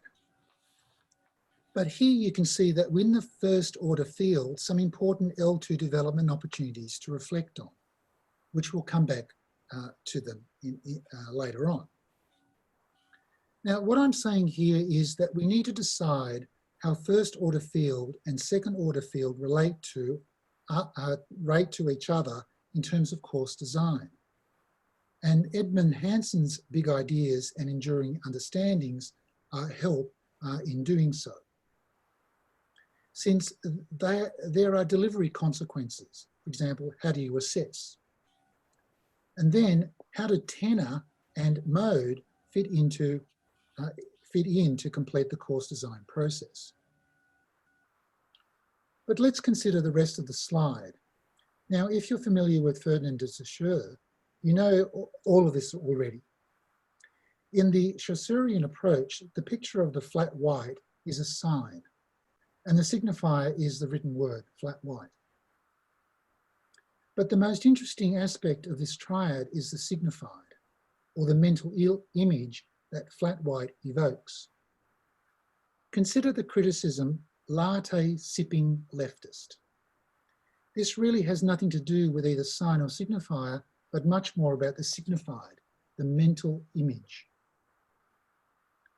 Thanks to Takahashi sensei in her opening comments about natto, because I'm going to talk about natto. Now, when I first went to Japan in the mid-80s, one of the first questions I was often asked was whether I ate natto, pictured here on the bottom right. At that moment in time, I was praised for my use of chopsticks, but that question about natto intrigued me. Natto, its signified, its mental image, for my interlocutors was something very different from my own. To tell the truth, I cannot handle its smell or its texture. So no, I don't eat natto. But if my understanding is correct, not so many people in Kansai or West Japan like it either. The example of natto itself and the social practices involved in eating it evoke the binary denotation and connotation. Bilingual lists of food and drink items are merely denotations. Ringo, apple, suika, watermelon, gohan, rice. However, like the signified, the connotations of each food item is much more interesting, but can be challenging for the L2 learner since the associated knowledge structures involved are complex, especially at the beginning stages of additional language learning.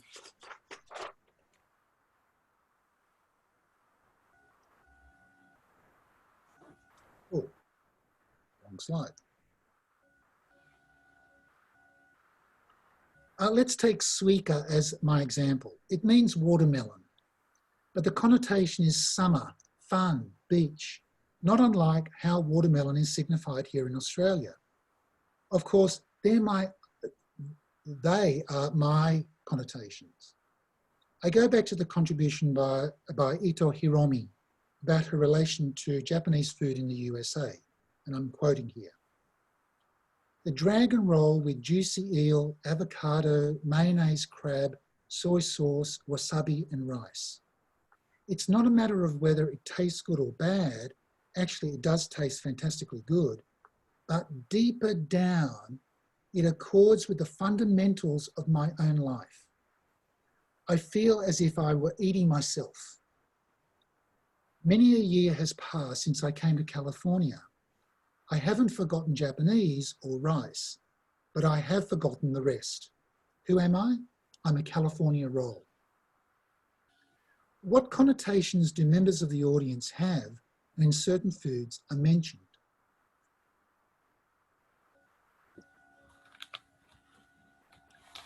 Field, together with tenor and mode, provide the semiotic resources we need to make meaning. The combination evokes choices of grammar and vocabulary to produce the knowledge structures in discourse. Now, as we all know, L1 and L2 development cover the same lifespan of a learner, but there are significant differences in terms of the enculturation and acculturation processes into the social practices defined by Haslinger and Mohan. Take the Thai example, Khao Niao Mamuang, one of my all-time favourite desserts.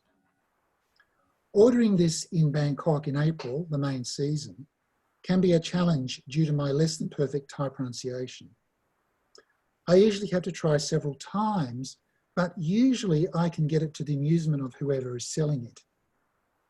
I accept that the signified delicious food and the connotation, exotic, other, cheap, of this dessert may be different for me and a Thai person. I appraise it, aroi, delicious, but that's the extent my meaning-making resources will go. I simply eat it and enjoy. The other example of Kyaraben is a much more gendered-focused one, as well as how discourses around cuteness and consumption cluster around the connotation and signified aspects of this, what could simply be glossed as a packed lunch.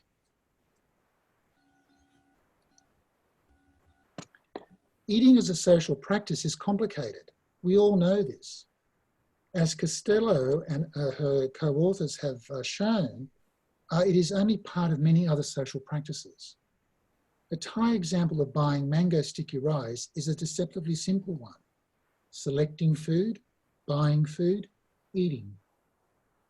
Eating may actually be the easiest bit.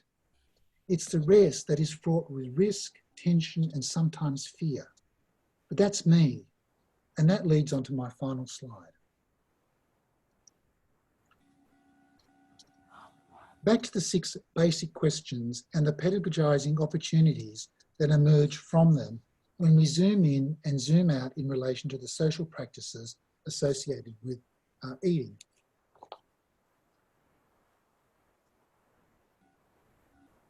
So you can see here the pedagogizable opportunities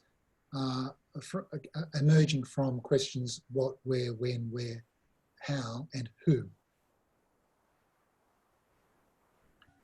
In the dominant discourse of learner and learning centeredness, I'd like to conclude by considering answers to the who question, the bottom of the slide.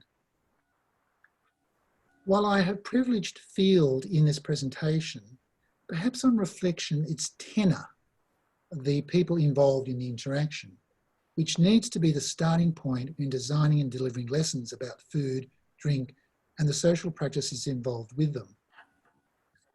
Alkemeyer and Bushman note that in the development of practice theory, how the people involved in the social order put themselves in the position to be able to participate as competent players is often ignored. Hanson reminds us that students' backgrounds are a part of the first stage of the backward course design model. Elizabeth Shove and her co-authors ask, how do societies change and why do they stay so much the same?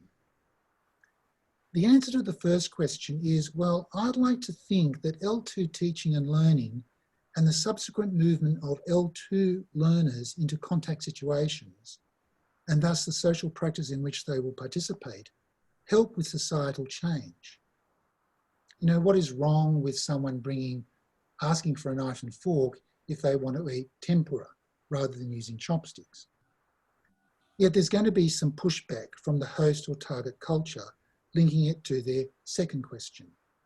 Why do societies stay so much the same? No matter where we choose to begin to answer the 6 basic questions I presented here, the decisions and choices teachers, in collaboration with their learners, make will eventually impact on pedagogy. This much is clear. Pedagogy and its delivery are themselves social practices, just like eating. They are complex, dynamic, and full of challenges. but they also offer opportunities for creativity and innovation. Thank you.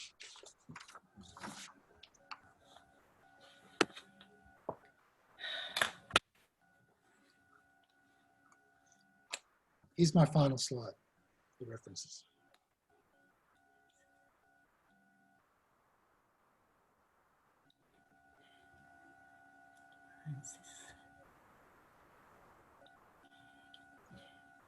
Thank you very much, William Sensei. Thank you very much. It's really, really interesting. Yeah, teaching food in the language classroom. But yeah, sometimes always teachers have to think about this pedagogy, pedagogizable part. Otherwise, some parts can be missing. It's listening to your story. Let me tell my experiences. It's quite a long time ago, maybe more than 10 years ago. I met Australian, and I had a chance to read a composition and written by some Australian high school students. So they were learning Japanese, and they wrote about Japanese lifestyle. And when I read their when I read their composition and beautifully written in Japanese, they are beginners and students, but they worked as much as they could. Describing the Japanese lifestyle. So if I tell it in English, Japanese people eat sushi and tempura. When I get up, before go to school, Japanese children eat tempura and sushi. Tempura and sushi is in normal Japanese sense never be consumed for breakfast. So it's something missing is for teaching and from the teachers in their pedagogy. Wow, it's a mistake. Definitely in terms of understanding food culture and their lifestyle, it's a mistake not to take that sort of mistake. Your presentation was so useful and so helpful. Thank you, William Sensei. And maybe I should open up to all of you. Do you have any questions or comments for William's presentation?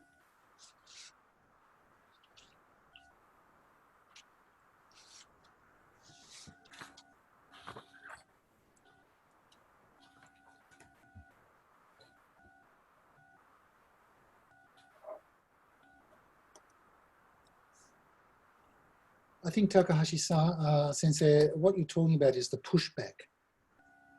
So when a learner goes into a contact situation, they may bring their own social practices with food. Right. I think the natto example is a good one, and is also the idea that Japanese people eat sushi every day, for example. Yeah. Now, this is the pushback. Pushback, right. Whether it's correct or whether it's incorrect. Okay, sorry. Yes. Pushback, that point. You know, maybe people can eat sushi for breakfast. That's right. Leftover sushi, maybe.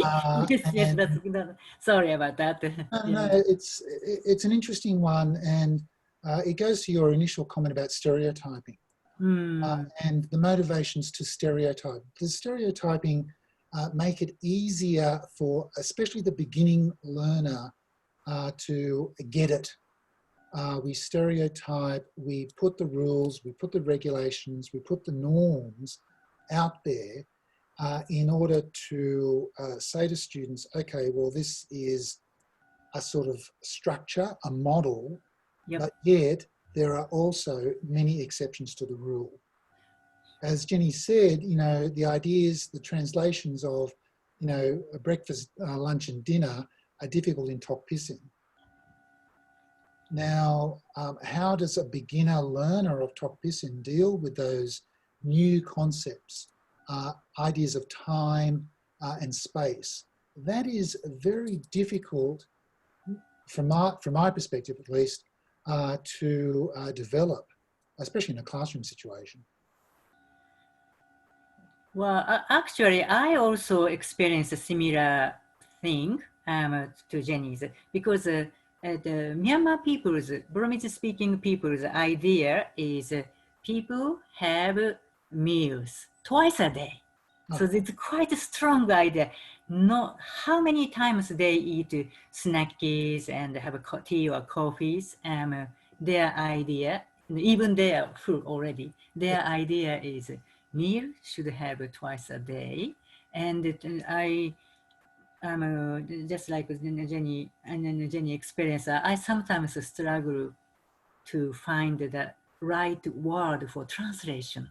Yeah. Of course, of course, many Burmese English dictionaries have been published, but not enough, and they need correction development, and the Myanmar people's lifestyle is also changing. So, translate and listening to your presentation, William Sensei, I was thinking about the difficulty or challenging, but what we should do is the translation part. Yeah, look, the translation, it's interesting, and it goes to, I think, Yen's talk about the metaphors of food and marriage. Now, this is a very, for me, this is a controversial topic, because same-sex marriage is legal in Australia, but it's controversial in other parts of the world. And this may add to a difficulty when it comes to expressing one's, and Yen talked about identity. So how does an LGBTQI student express his or her or their identity when they have to learn these idioms which are heteronormative, for example? Yes. Now it's almost 3:20, so we should move to open up discussion. So this is a very relaxed time. And if you have any specific question to specific speakers, please send the chat. Otherwise, and if you are happy, just to open your face and just we can talk to each other. Okay. Yeah, so to add up to what Yuri Sensei and William Sensei have said about the meals in different languages, I just want to add that in Vietnamese, like we have the word ăn cơm, to eat rice for every meal. Like meal means rice. And now, yeah, there are so many international food in Vietnam, and people may have pho, or may have noodle, may have sushi, may have Korean food, but after all, they would say they eat rice, because rice. And rice means to have meal, whether it is dinner, lunch, breakfast. Yes, maybe the participants, some of you must know that, for example, in Japanese, gohan has two meanings: rice and meal. And in Burmese as well, kamen means meal or cooked rice. Such a obsession or love to rice is really, really strong in Asian part. How do you see, Jane? The love, Jane, love or obsession. Bread. There's lots of different types of bread. Isn't it situational? That is the issue of translation, and that is the issue of denotation. Denotation is not, it constricts, it just, it's reductive. It reduces it into a bilingual list, a dictionary. What is the use of that? It's a quick fix. However, having said that, what do? Do we annotate everything? And then that overwhelms the learner. Yeah. So what do we do? Well, especially to me. Okay, please, Jane, please. Yeah, I made sure to unmute myself first. The other point too, the linguistic terminology, and then thinking about how meaning is, fundamentally unstable, and, the further back from the place that you get, the easier or the more accurate the stereotype seems to be. But then the closer you get, the more fractals of meaning there are. But the aspect about pushback that I wanted to think about was the relationship between who appoints themselves as a gatekeeper for the authenticity, as it were. You can go to these Yelp reviews of any restaurant and say, oh, well, the pho is not supposed to be like this because I've been to X village and they make pho like that, and of course, I know Yen's laughing because throughout Vietnam, there's lots of, millions of different ways to make pho. But when something becomes symbolic of a place, then there's the issue of, okay, am I eating simply a different interpretation, or is it wrong? And that idea of something being wrong, the idea of eating sushi in the morning as wrong, rather than perhaps an irregularity. Oh, sorry, I don't say wrong. Well, it's a bit uncommon. You said incorrect. Okay, sorry, you didn't say it was wrong. You said it was incorrect. No, but that it's really interesting, because then it becomes who wants to position themselves as this gatekeeper. And obviously, when you're acquainting people with a second language and you become that gatekeeper, you're introducing these perceptions. And obviously, for like a first-year student, you don't want to go into the nuances of the different kinds of diets and practices of 80 million people whose dietary practices will change from week to week. But then also that, part of what's exciting about cross-cultural fieldwork or that sort of thing is discovering all of these different kind of varieties, and then also just having fun making mistakes, or realizing that, oh, okay, here's an entirely different kind of pho, or here's a kind of mohinga that doesn't have a fish-based broth.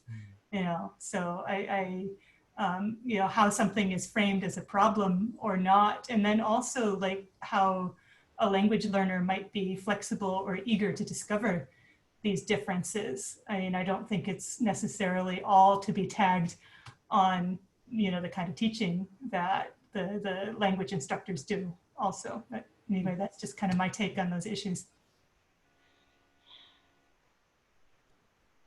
Peter? Yeah. Peter, please. Thank you very much. I think it's very interesting, this aspect of eating as a language learner, because on the one hand, we might be able through that to taste in many ways and to participate in the culture.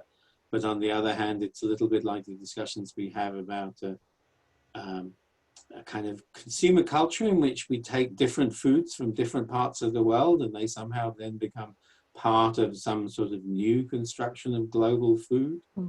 So it's the act of travel also is part of this too. The notion that we can go to different places and eat in different restaurants, as you said, is actually something very significant in it too. So isn't it part of the important aspect of it for me in relation to language teaching, is that it's how do the students engage with their identity in relation to the target culture? Because if I'm not Japanese, I'll never be a Japanese person eating in a restaurant. I'm always going to be a Western person eating in a Japanese restaurant. And if I'm a non-Indian eating in India in a restaurant, I'll clearly be labeled as a non-Indian because I just look like it. But my simple act of eating, as long as I show sufficient kind of awareness of people's discussions about things like, is the food I'm eating authentic? Am I eating it with my fingers? Am I enjoying the traditional cultural values? So some of that can be seen quite positively. But yeah, you talked there about, Jane, about these kind of things like Yelp reviews and things like that. So there's this other aspect of nowadays us engaging with the kind of SMS sort of food culture like thing. Are we going to immediately Instagram our poll onto our own website or whatever it is. Mm. So I think people see that in a strange way, because they see you as then taking part in the commercialization or the commodification of their food, rather than participating in traditional cultural interaction. Mm. And one other thing strikes me as well is that sometimes people in India, the area that I study and interact with, would tell me things like that today we are going to eat a kind of dish which consists only of water chestnut flour baked chapatis and milk and something else, because it has traditional meaning to eat those traditional foods at that time. A bit like In was saying, with eating as the verb as well for celebrating a festival. So isn't it also that it's not just the food, it's listening to what the people tell us about the significance of the food? Isn't that part of social practices? Exactly, it's part of social practices. So if the food we're learning about as well is it representative? What do people tell us that they want it to represent? That Mohinga example seemed to be a good one, because maybe it's not a traditional ancient food of Burma or something like that. Just like I think ramen isn't really traditional Japanese either. It was actually came from China or something like that, because food things change all the time. Yeah. But if people tell us that it's marvelous, then in North India you get this thing, we don't say eat rice in North Indian languages, that you say eat, but it implies either rice or wheat-based products. But there's a different verb for eat a meal that involves rice and wheat-based products than often there is if you're just talking about something which is not a staple food meal. Then you have another word for it, I suspect, is the way that they treat that. So all the time, I think we're involved, William and Yuri, in this kind of odd negotiation. How much do we understand the culture? How much does our eating the food show that we respect the culture? Or how much are we appropriating the culture, I think is... Yeah, but I think it's a two-way thing, Peter. If it's about identity, I think what you're talking about is lifelong learning. And look, I've just come out of keto. I was eight months on keto. Now, that is a very difficult diet to sustain when you're traveling, when you're trying to be social. That is, you can't go out when you're doing keto. And so what do? You have to say, sorry, I'm not going to go out, or I'm not going to eat this, I don't eat carbs, or whatever. It becomes, this negotiation that you're talking about is fantastic, but then that may not give you, the interlocutor, the impression that you're respecting their traditional values, for example. So it's a, look, it's a, and the other point I'd make is that even if you do a major in another language, you're never going to get all of this. And that's the idea of the lifelong learning idea. And, you know, it's in terms of enculturation to your own cultural and, you know, your own social practices around food, I'm just wondering where that works and how that works. Because when it comes to the second culture or the third culture, how does that work too? Look, I don't know what a flat white actually is. I don't know the difference between a flat white and a cafe latte. And I've lived, you know, I'm Australian and I don't know the difference. And so, you know, I think it's ideal in terms of, and I think that is the reason why there are these translations, annotations, and bilingual lists. The easiest way, perhaps.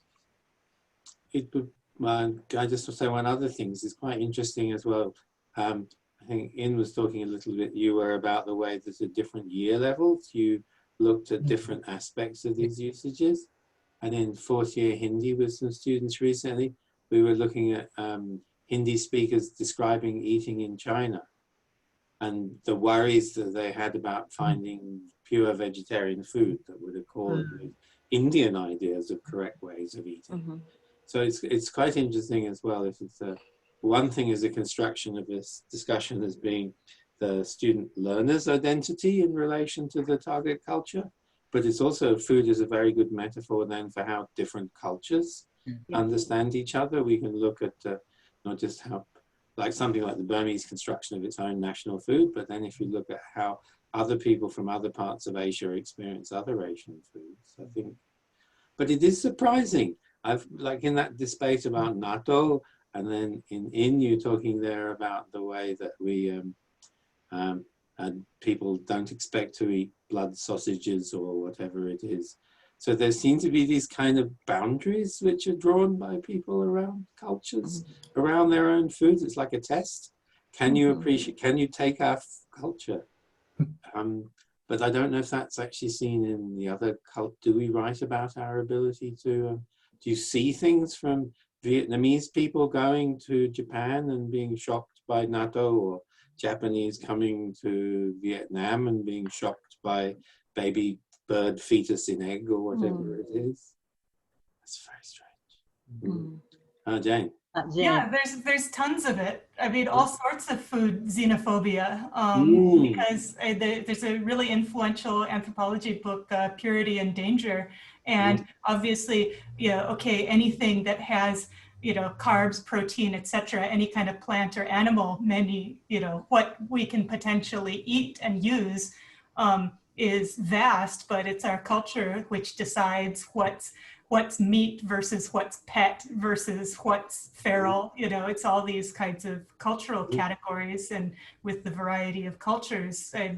For example, I went to a Shan restaurant in Takadanobaba in Japan with a bunch of Japanese colleagues, and to see fried bamboo worms. I mean, I wish I'd taken a video of the expressions of the Japanese as they put the plate of fried bamboo worms on the table, because it was all this sort of, whoa, the people are going to eat that. So that, there's definitely all sorts of, these categories being culturally formed. But I don't know, returning back to this idea of being able to get it is assuming that there's a discrete body of language that has the same boundaries that a culture does, which wouldn't. I mean, people are intrinsically creative and constantly coming up with new sorts of things to eat. And what I find really interesting is this aspect of gatekeeping about, okay, this is the way we do it. And then the sort of the us and the them. There's a terrific book that I read. It's in Asian American studies called Don't Yuck My Yum. And it's about school lunches. It's about Asian American kids bringing their lunches to school and then having white kids be like, ew, you're eating that, it's gross, da, da. But again, that sort of moment of cultural clash, and what does it mean to say yuck to something that somebody else really likes, and does it actually reflect not just the difference about the food, but the willingness to express that idea and how that can be racialized and take on other kinds of social meaning as well. I mean, it's a fascinating topic for exploration as somebody who, an anthropologist who loves to eat as well.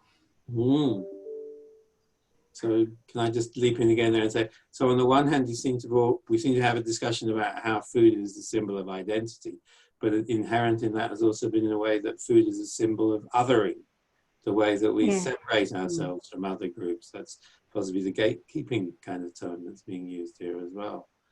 But it's a really interesting idea. I wonder as well, in that process of people talking about identity, does it also mix up with other ideas to do with health and well-being?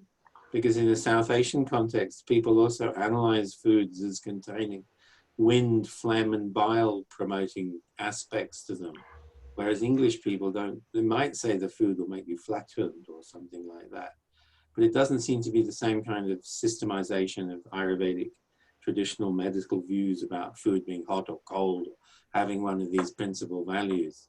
But now people are starting to talk about things being fatty in a way which has obviously been influenced by Western notions. Don't eat things with too much oil in it, which possibly weren't there before. So do you think it also is a way that we can see into changing relationships between health and food? In particularly, can I ask you about that as an anthropologist interested in health and food? Yep. Yep, thank you, Peter. Yeah, very interesting question. So one example is white rice in Vietnam. So, you know, Vietnam has been a traditionally agricultural country, and people really, really value white rice. So during my field work in Vietnam about macrobiotic food, I talked to many people, and they say that rice, so they follow a macrobiotic diet called number 7 in Vietnam. That is the Vietnamese name for it. And it is very strict diet. It is a very strict one, consisting only rice, brown rice to be specific, and sesame. And they eat that, only that for like 47 days. It is assumed to heal your body of all illness, including cancer. So I talk to people, why do you do that? And they say that, believe it or not, you can never kill yourself with eating rice, because rice is the asset of our nature. Rice is the most valuable thing on earth. So I think they believe it because traditionally rice has been really valued highly in our society. But actually, many people get diabetes from eating white rice. Brown rice is much healthier than white rice, I think. But in Japan, ginshari, silver rice. It's a bit slangish expression. Someday I'll work harder so that I can eat ginshari, silver rice, which means pearl rice, white rice is polished rice is considered as a food for a bit rich people, and poor people, workers class, have brown rice. It's that's in Japan in those days, and Japanese idea in those days. But now people think just white rice is as you said, not so good for health. So and real health value but the notion notion is a bit sometimes different. There is a Vietnamese classic proverb that says, illness comes from your mouth and misfortune comes out of your mouth. You have similar ones in your country? Because like in English, you are what you eat. Food can make us ill. And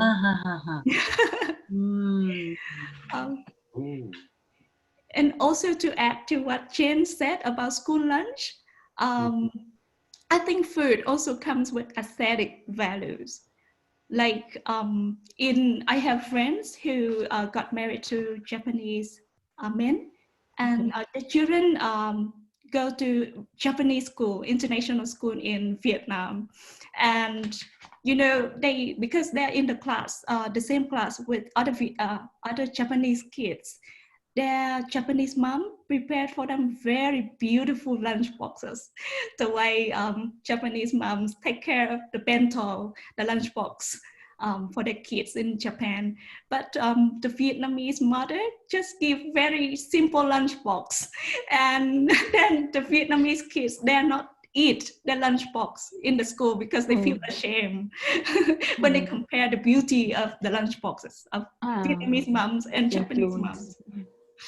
So actually Japanese food has a lot of aesthetic value attached to it. While in Vietnam, for example, lunchbox are just like a quick and convenient way to have lunch in the school or in the office.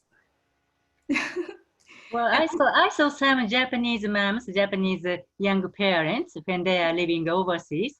Some people try to assimilate to local food, and some young parents trying to be a safeguard of Japanese culture, Japanese food for their children, and work harder to create, looks like a really traditional Japanese style lunchbox for their children, for sometimes a kindergarten's lunchtime. Yeah, so. Isn't that about status? Status, yes, yes. Yes. Relating And to it the seems, status. your story, Yen, seems to be about gender. Hmm. You know, lunchboxes are traditionally made by women. And isn't there a clash there between ethnicity as well? You know, Mm-hmm. Yes, William Sensei said it is also about status and ethnicity. Like I have friends who are migrants to the States, and their parents give them bánh mì, Vietnamese bánh mì, to the school, but they're not eaten. They just throw it away because their friends will tease them because bánh mì was seen as cheap, so cheap migrant food in the States. That's what they told me. Yeah, there are a lot of values attached to food, maybe ethnicity, social status, aesthetics, gender, so many. Just an opinion, or just and sharing information. I think it's pedagogizing food in daily life, or I'm a class teaching. I think political power also influence to the food. For example, in those days, what I mean is before Japanese economic boom, before 1980s, so 1970s, 1960s, and when I read the Japanese textbook for foreigners, especially English-speaking learners, they didn't mention sushi. They put the beef steak, beef teki. So, and so today's Japanese textbooks say, do you eat do you eat sushi? Have you ever tried sushi? But in those days, Japanese textbook, do you eat beef teki, beef steak? Do you want to go out to have some beef tekis and beef steak? So it's obviously that was compiled by Japanese university teachers, but who had very strong connection with America, and in early 1960s, during 1960s, they the teaching Japanese to, for example, American executives means doesn't mean not to try introduce Japanese culture one and after another. Try to show them a bit some cultures so that they can introduce some cultural aspects, including food, so that American learners feel a bit comfortable to exotic Japanese language or Japanese society. So it's interesting. Definitely that attitude of teaching is influenced America's massive political strongness over Japan, I think. Well, it goes into what Jane was saying about authenticity. Yeah. Now, you know, it's the sushi police are a real thing, and the sushi police go around different countries and they go, this is sushi, this is not sushi. And then that's broadcast on Japanese TV. Oh. Okay. But the point is, in terms of the political nature of food, for example, when the Japanese government decided to get on on board with Japanese soft power, it gave a lot of money to a ramen shop called Ippundo. It promoted that particular type of restaurant and that particular type of chain. So it gave lots of money to them to develop the chain in all different countries in the world. So there is definitely, you know, Mohinga sounds to me like Burmese soft power. What Yen was talking about is definitely Vietnamese soft power. So there are, one of the takeaways I'm going away with from today is how food and nationalism combine. Mm-hmm. And the way that that is promoted in terms of, I think Jane said, us and them. So we have this, it's our property. Australia is different. What's Australian cuisine, for example? Meat pie. Well, meat pie, those sorts of things. Seafood. Lamingtons, I don't know. But there doesn't seem to be lamb, maybe lamb, because that is the commercial on TV. But, when it comes down to property and the way that things are sold as property in terms of creating this nationalist view, I think there's something there. William, can I jump in there as well? Say that it also seems to be something to do with nationalism and modernity in each country as well, because these are clearly sort of modern constructions of nationalist identity as well. And most of them, so when we're talking with students about them, it's interesting sometimes because that does come up, that kind of thing that you just mentioned there. But then at the same time, people in contexts like South Asia will know from their families about many varieties of food which don't form part of sort of curry and rice kind of perspective, which is probably what people think of as Indian food as being, but there's lots of other Indian foods as well. So you can have a kind of multiplicity of foods in a country, but that makes a problem for nationalism because we expect to have a national dish and a national drink. So it becomes sort of a very kind of, as you say, Yuri said, I agree, it's very political in this way. It's what is currently being promoted by each country.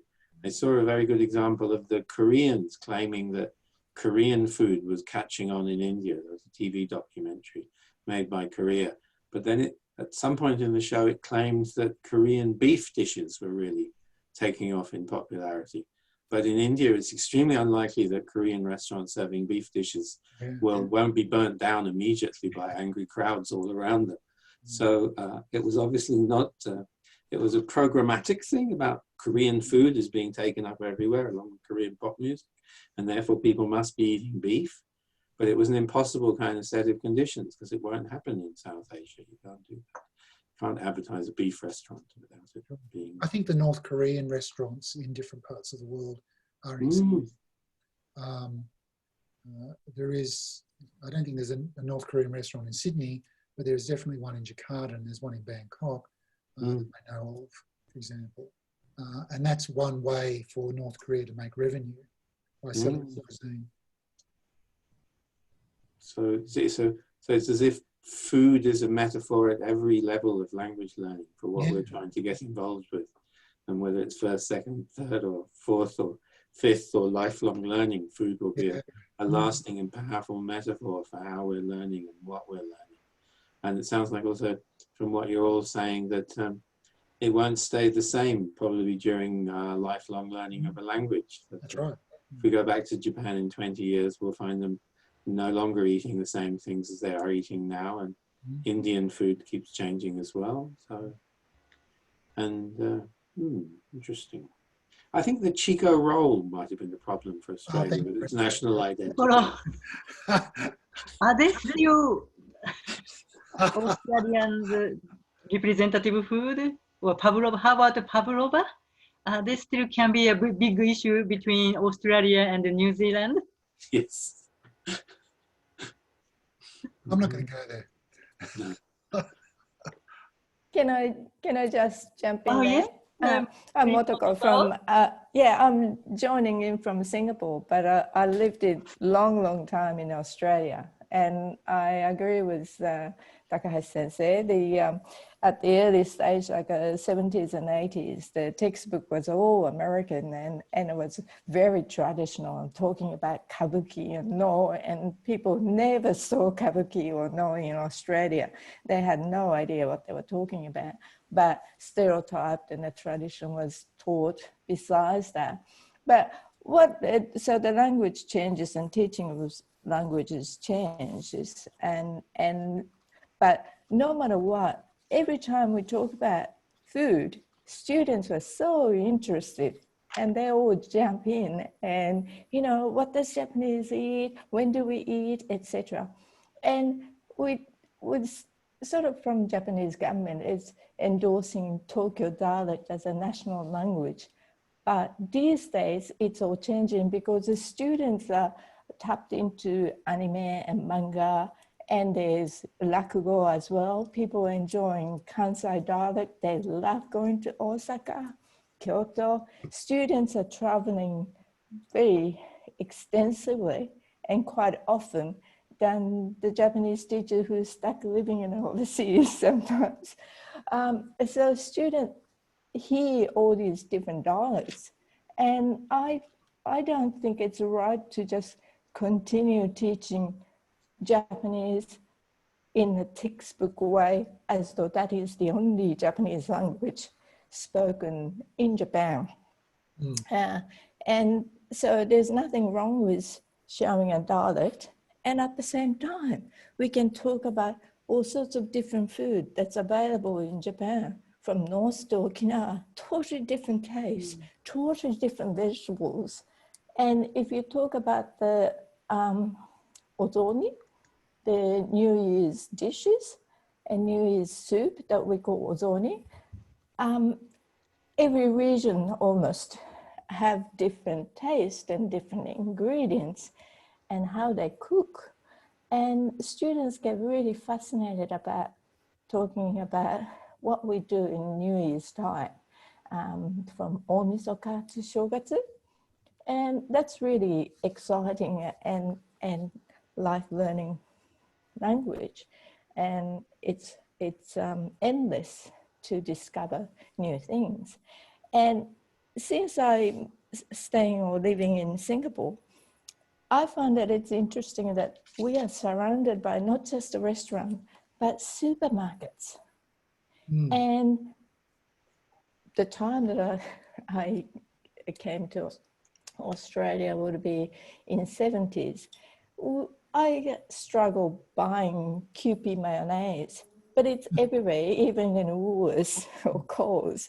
If you look at the section of the shelves, there's so many Japanese ingredients available, even the vegetables as well. And that is the case here in Singapore, because Japanese food is very popular and people can cook at home. And what interesting thing is just the normal Singapore national supermarket versus Japanese supermarket like Meiji or Don Don Donki. They're all here and they market differently. And there's a different language used to promote the food items, whether it's a fresh food or packet food. And it's really fascinates me. And I didn't realize when I was in Australia, it's only Daiso and Coles and Woolworths having some sort of Japanese food. But here in Australia, here in Singapore, there's actually a Japanese supermarket coming here selling things, yet they got to put some Singapore things as well. So they're such a mixed languages, and it's so rich in linguistics and cultural understanding, etc. It's really interesting. So that was just my comment from you all. Thanks for the interesting talk. Thank you very much, Shimotoko. Yeah, you mentioned about the supermarket. I just last week, 2 weeks ago, Thai teachers teaching in Singapore have presentation how to teach supermarkets, convenience store in Thailand. So according to her, it's in Thailand and super and the convenience store are so flourishing. So this is a part of today's Thai culture. This is a part of today's Thai food culture. Wow, so it's very interesting. So many things to discuss, but look at the time. We have to close this session at 4. And if you no comments, and thank you very much for great discussion. This is the time to hear William Sensei, William's closing remarks. My closing remarks. Well, what do I say? You know, food is fundamental. We have to go back to my father's question. Do we eat to live or live to eat? Both are relevant here in this discussion, but because food is so fundamental to us for our survival, that may be the reason why we love talking about it, because we have to do it just to live, just like breathing. It's funny we don't talk about breathing, but we talk about food, and we love talking about food. And we love talking about the differences and the similarities in terms of what we eat, how we eat, when we eat, and why we eat. As I was saying, I think my takeaways from this afternoon's presentations are about constructions of authenticity. What makes a food authentic? And what happens when a learner comes in contact with a food and the words, the connotations surrounding a particular food or a cooking style or an area. I'm really interested in this idea of nationalism and the way that foods are promoted as property. I'm interested in aesthetics and the way that, and how that links into, I think, Bourdieu's notion of taste and dispositions, and how that links into our status, our economics, what we can afford to eat and consume. And then it goes back into consumption practices. But we also have to think in the long run about students. We can be facilitators in the classroom, but what do students need in terms of their learning, in terms of the social practices that they are going to be involved with when it comes to going outside the classroom into the contact situations in which they have to encounter. So I think that's it for me. Look, we can talk about this forever. So thanks very much to Takahashi Sensei, to Jenny and to Yen.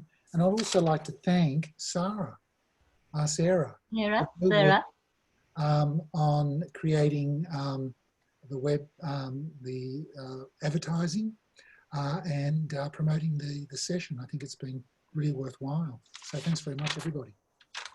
Thank you very much, William Sensei, and Yen, Jenny, and all participants. I really appreciate your great contribution to this workshop. Thank you very much, and eat well, stay safe, and have a nice weekend. Bye-bye.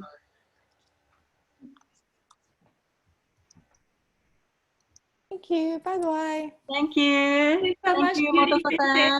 Bye. Bye. Thank you. Thank you so much, Jenny. Bye. Thanks so much. Thank you. Chintana, are you still there? Yuki-san, are you still there? Thank you so much.